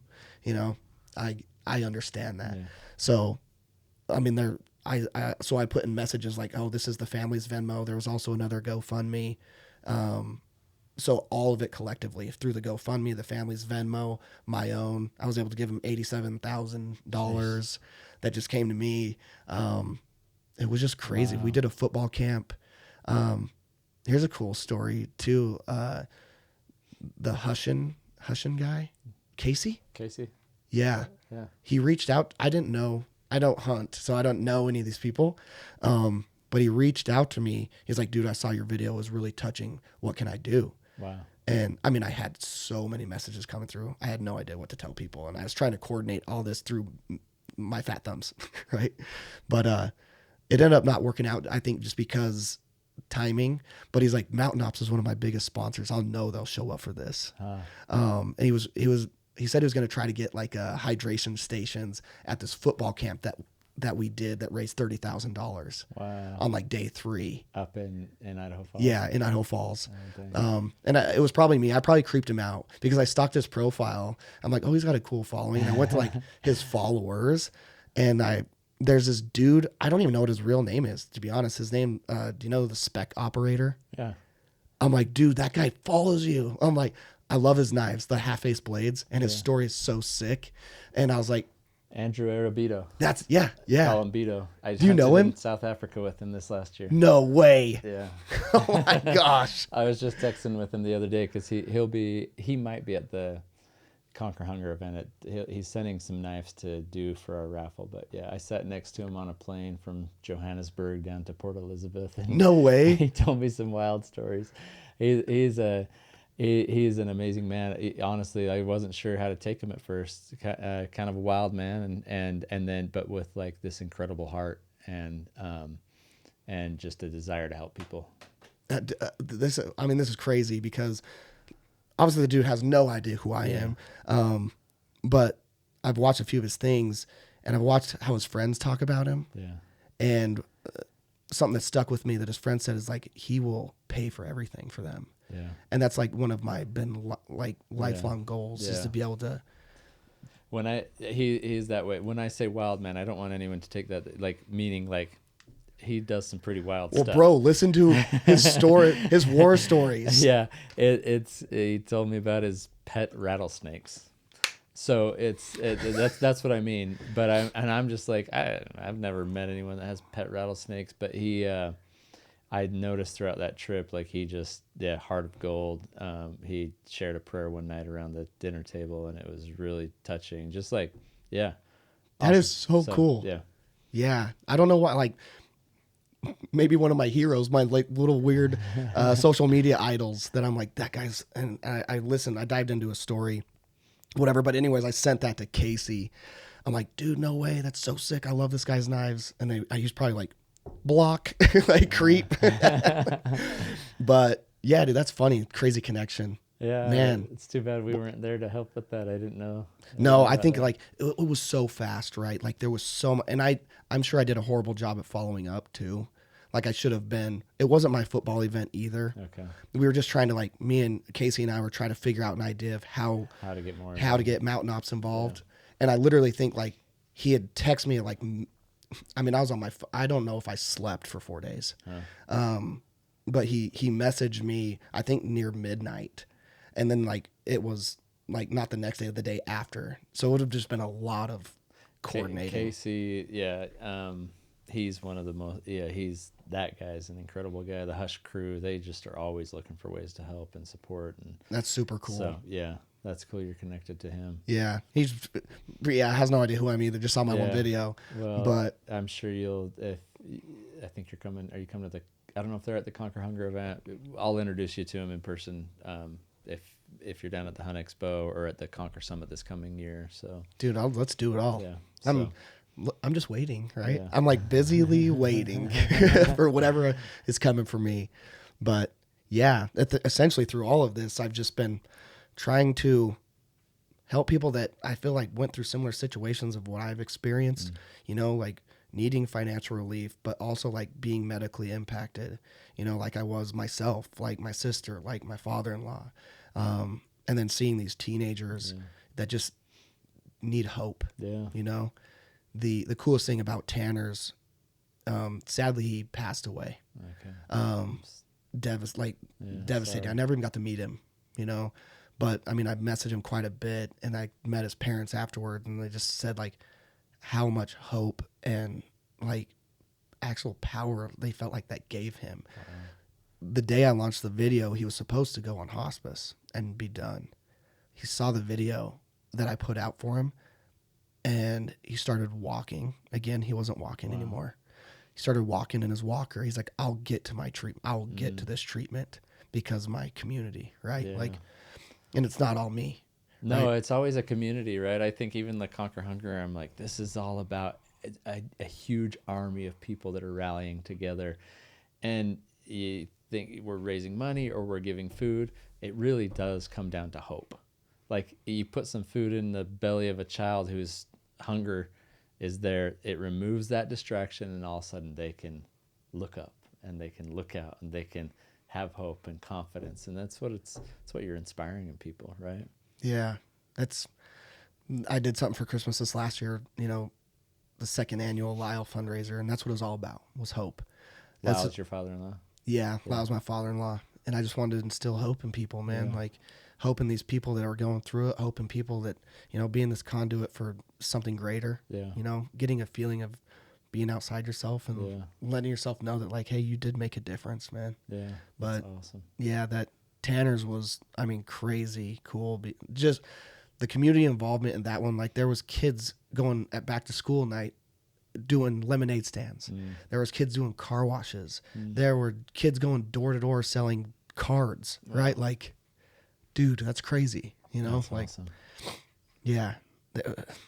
I wish I could recreate that just over and over and over for people. And so that's kind of what that's what you're building, right? Yeah. A model and a system to do that. Yeah. And you're at your 3-year mark. You said you'd give yourself 3 years. How are you feeling? I feel good. It's weird because I talk about that paradox of like this weight. Yeah. I did experience last year through the fundraisers. Like I wanted to go and help as many people as I could, but I only have a small following, like 13,000 people, which may seem definitely more than 1,000, but I raised more money with 1,000 people than I did with 13,000 this last time. Interesting. And so I just realized that my ask potential had, I think, lost its weight. Okay. And I think that's why I've been feeling this feeling of like weight, because the family I am supposed to help is going to need as much help as possible. Do you have a family you're helping right now? Or is it like, how do these people, how do they come to you, or how do you find them? So I've got a website, the1dollardream.com, that people can submit a name. Most people I find through referrals though. Okay. Trusted, right? Like if you were to submit a name to me, I would take that with a lot more, like take that in more because I trust you. Yeah. It is hard on the internet. Like I've been taken, not necessarily been told the truth. Yeah. And that's hard for me because I'm like, here I am giving people tons of money. Like collectively last year, I helped raise over $1 million. Wow. Like I didn't raise personally $1 million, but there's over like 250,000 that went through my nonprofit bank account that I opened up. But it's like, I just think it's cool. I would rather talk a community number because that's what it's about, right? It's this group, this collective. But it's hard when I'm giving people so much money, and then it's like to be taken to. Like I don't even have money, right? So it's this weird. We talked about that earlier. This relationship with money and like how good it can be, but how it can just make people change. It's hard, man, and I don't want to be that. Like I don't know. Well, obviously you aren't that. You're in a situation where your wife's helping to provide. You're not making any money, but look at how much you're raising to support others. Like the contribution you're making outside of, I would just challenge you to know like how impactful your contribution in the home is, and then look also outside the home. Like your love for God and for His children is pretty incredible and put a number on it. $1 million in a year. How many people do you know that have done that to help people? I don't know. No, like yes. I really know. Like I've not gone out and raised $1 million. We've sold product to produce a fund that buys food for hungry families and children. We've created a different system. I still make an income from working for my company here at Mountain Ops.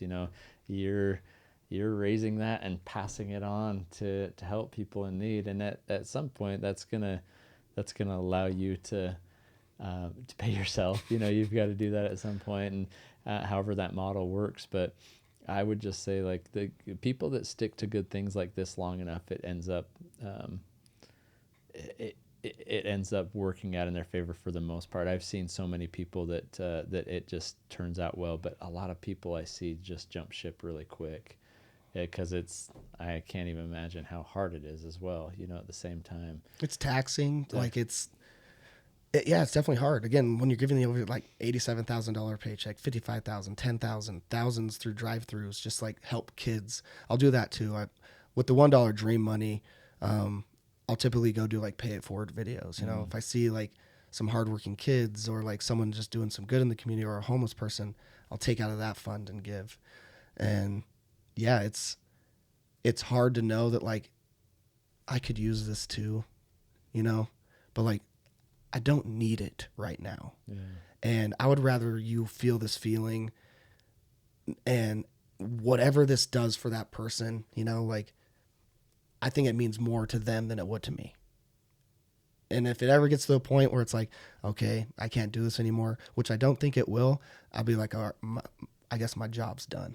You know, I gotta go work at Home Depot. I would challenge you to never let this, what you're doing, to never let it go away.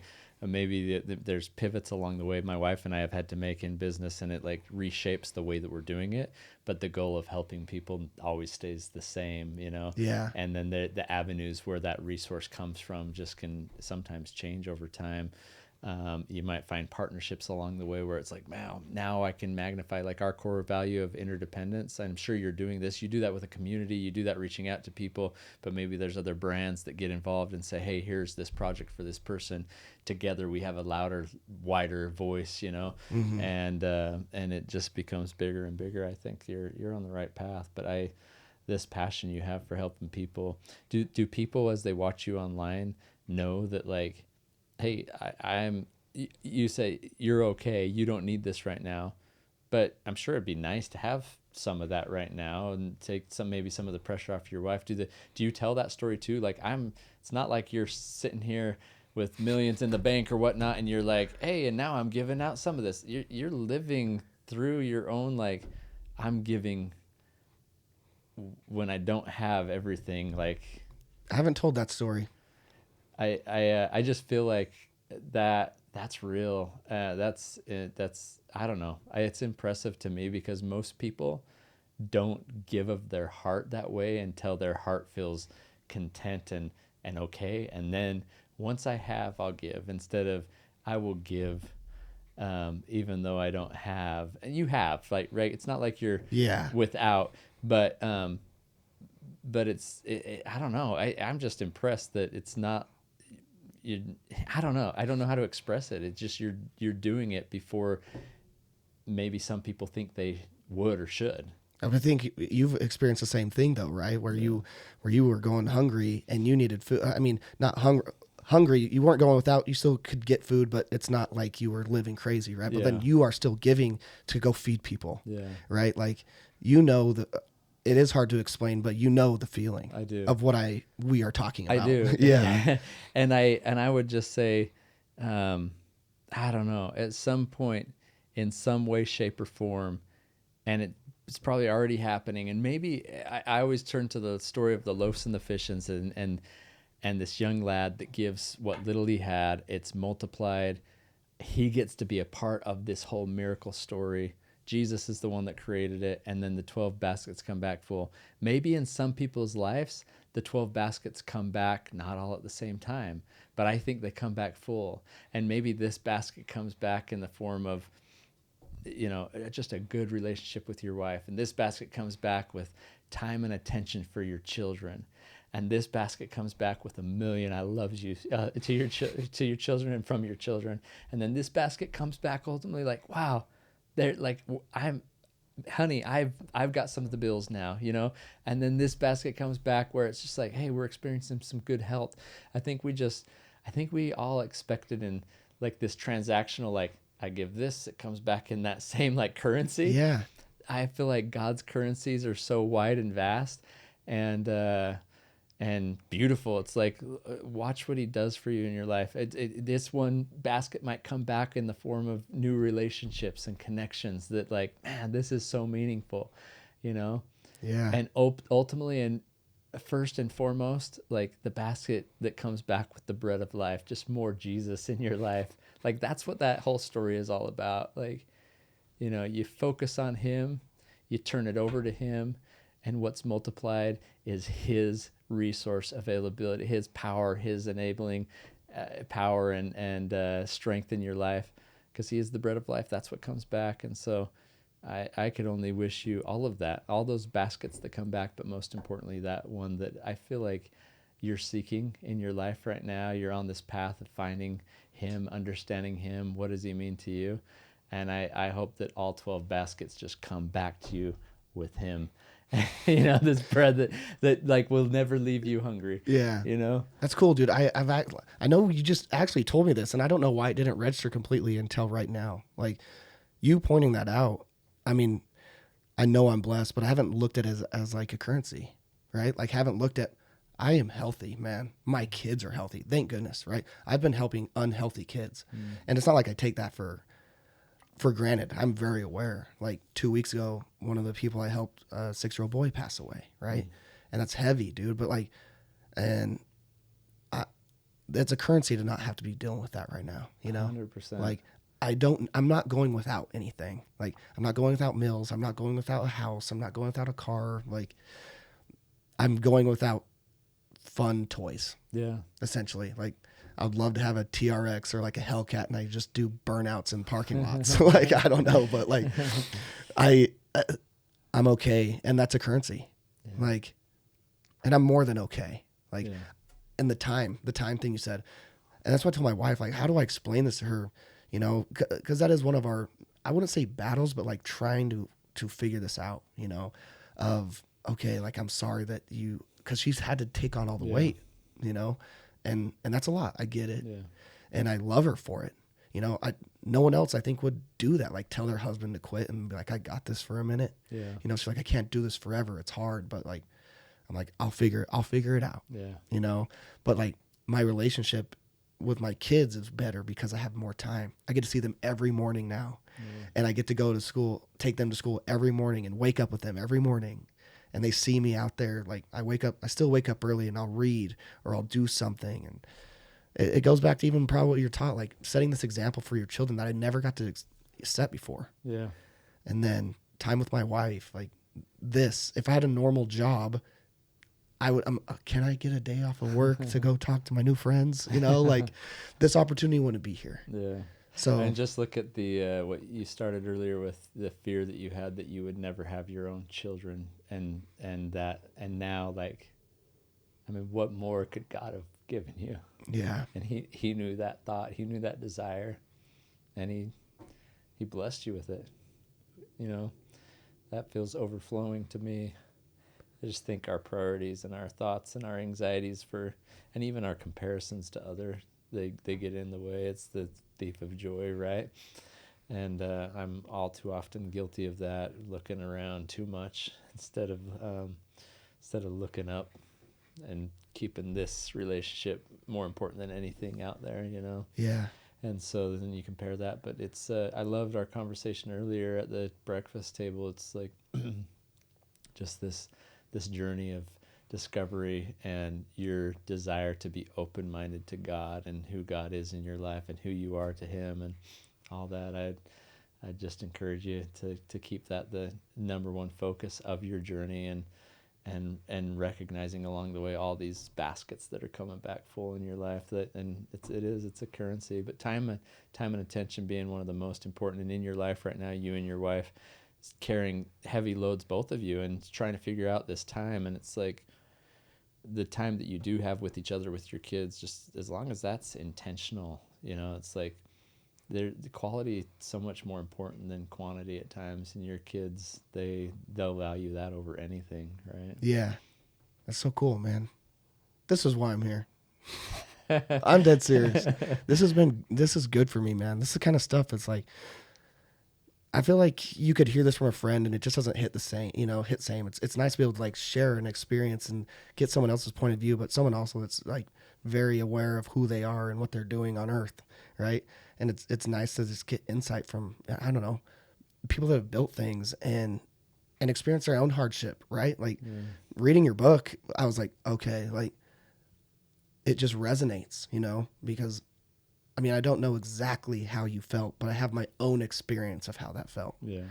And so I was like, man, this is understanding and, belonging. Yeah. Right. Maybe I'm here searching for belonging with Trevor, dude. Well, and what I shared earlier at breakfast, it's like the belonging that when we all find will, I feel like, cure all desire for belonging is like a true understanding of our divine nature and connection to God, that we are his children, he is our father. And when we find that, that's true success in my opinion, because he's the one that knows us best, knows all that you've been through, knows all the flaws that you probably have and the struggles you have in life that maybe you keep behind closed doors. I'm talking to all of Oh, us, yeah. right? But and yet he created you and he loves you to the point that he was willing to sacrifice his only begotten son to provide a way for each of us. That's, in my opinion, if we can feel that belonging, that is where true peace and joy are found. And the world's going to try to mimic peace and happiness and contentment and all that. There's one thing that the adversary that's out there fighting against all that's good cannot mimic, and that is peace. There's a Prince of Peace, and only he can offer true peace in our lives and in our hearts. But you think of it,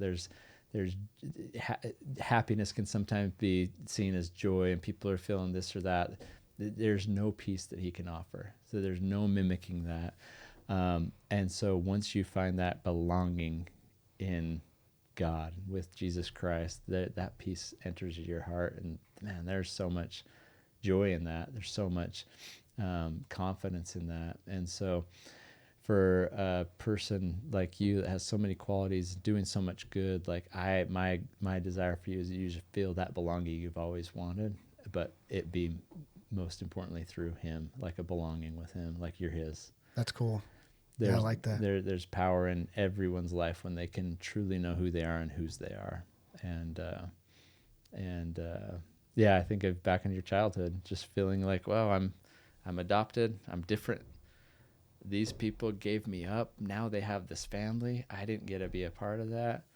But all along, you were gaining experience, and God was there for you, And I think that's just part of the journey, is coming to know that throughout life. Yeah. Coming to find the things that will step us in that direction, to know that he has been there all along, and that we have a road back home to him where we will never feel not belonging. What's the word? That didn't. I don't know. Anyways. I like that. No, that's good, dude. That's I feel that stuff, I feel that stuff deeply. I really do. I appreciate you being open to even sharing this stuff with me. It's insightful for me too, because I'm in a place now where I'm open to anything, and spirituality especially, because I do believe what I'm doing is extremely spiritual. Yeah. And I have my own experiences to go along with that. Yeah. Answers to prayers, but beyond, right? Where there's dreams, there's messages that I receive that I'm like, that isn't for me.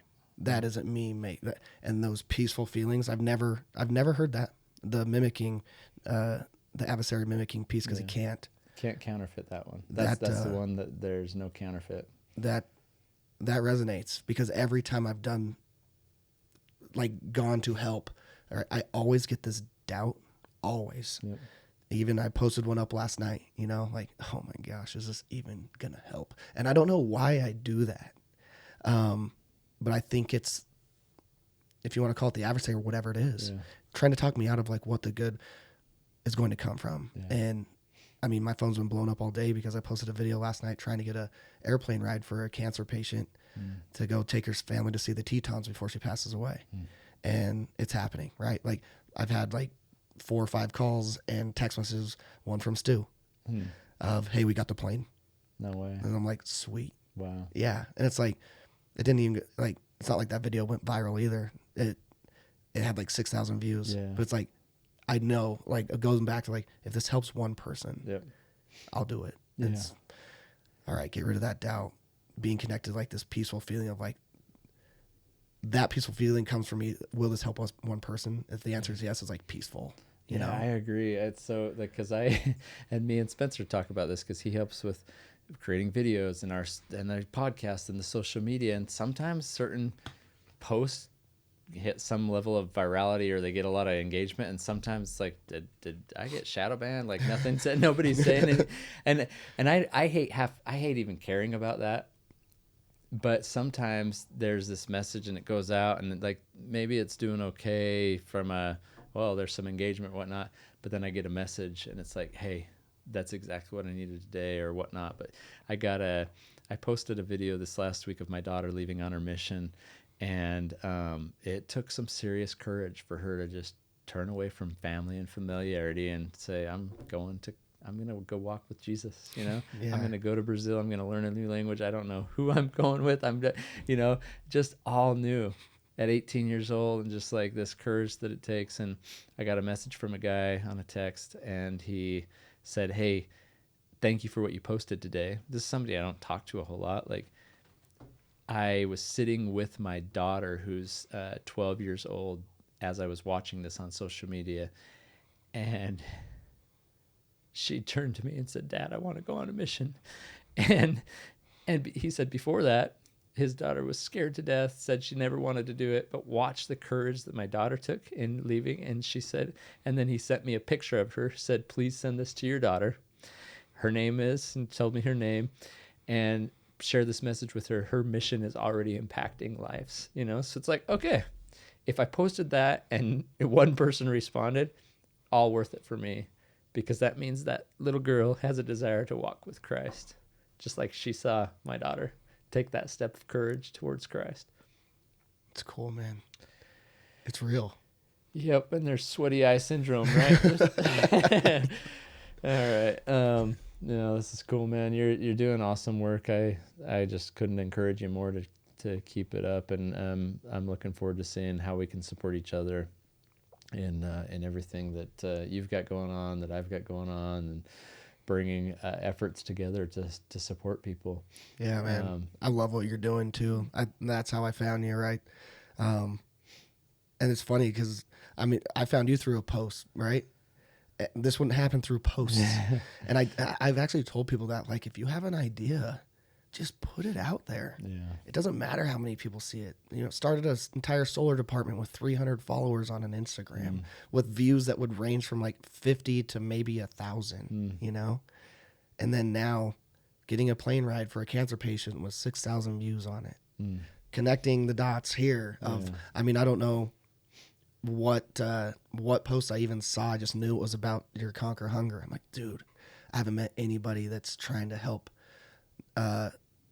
people through social media, but you are, right?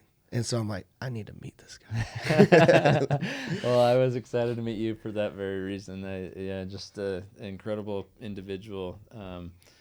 I love what you and your family are doing, and it's a family effort, right? Your wife's invested, your kids are invested, and it takes a lot of connection to make this all happen. But I'm grateful for the time we've spent together today.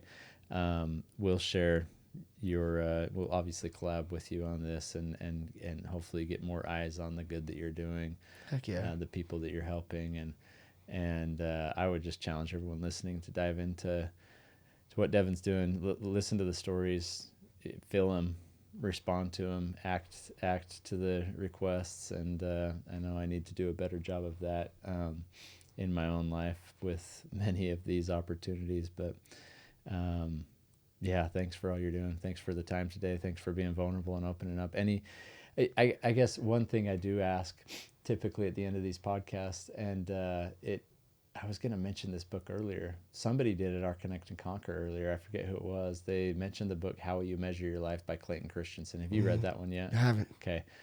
Read that, because I think you'll see in it the incredible investments that you're making into your family's lives, your children's lives, but also the lives of those that you're working with out there. And the return on that will yield so much in your life, more than money could put a value on. But it's all about that. It's a Harvard professor, Clayton Christensen, that wrote it. That's my question to you. When all is said and done, how do you feel like you'll measure your life? And we'll wrap up on that one. I think about the amount of hearts that I touch deeply to feel something outside of themselves, to wake them up. Yeah, what does that mean? Because you've said that a few times today. Wake them up. I feel like we just live in this world of constant, everything's competing for your attention. Everything, including this podcast, this clip that may go out. And so much has gone into that. I think everyone's immune or numb to messages, but there are still good messages that need to get out. Your message of bringing people closer to Christ, like my message of waking people up to feel something inside themselves again. You know, we're so numb, and I'm not saying I experienced too. That's not like I'm just completely woken up. There's things that I scroll over, or I should stop and help this person, but that's what I mean by waking up. Like, hey, we're all human. We could die right now, right? I could have a stroke right now on this podcast and die. But I know that you helped me and I helped you in this conversation. And this was awesome. Like, this is being awake. Yeah. These connections and this love and this relationship that we've created in this room, you know, of like true deep feeling and conversation. That's what I mean by waking up. That's awesome. Yeah. Yeah. Love it. Well, Devin, this has been incredible. Thank you for being here. And everyone, please share this with your loved ones, your friends and family. This has been a great conversation, and we'll do this again. Next week, are you coming to the Conquer Hunger event? Got my tickets. That one with us. Bring my kids. Okay, awesome, man.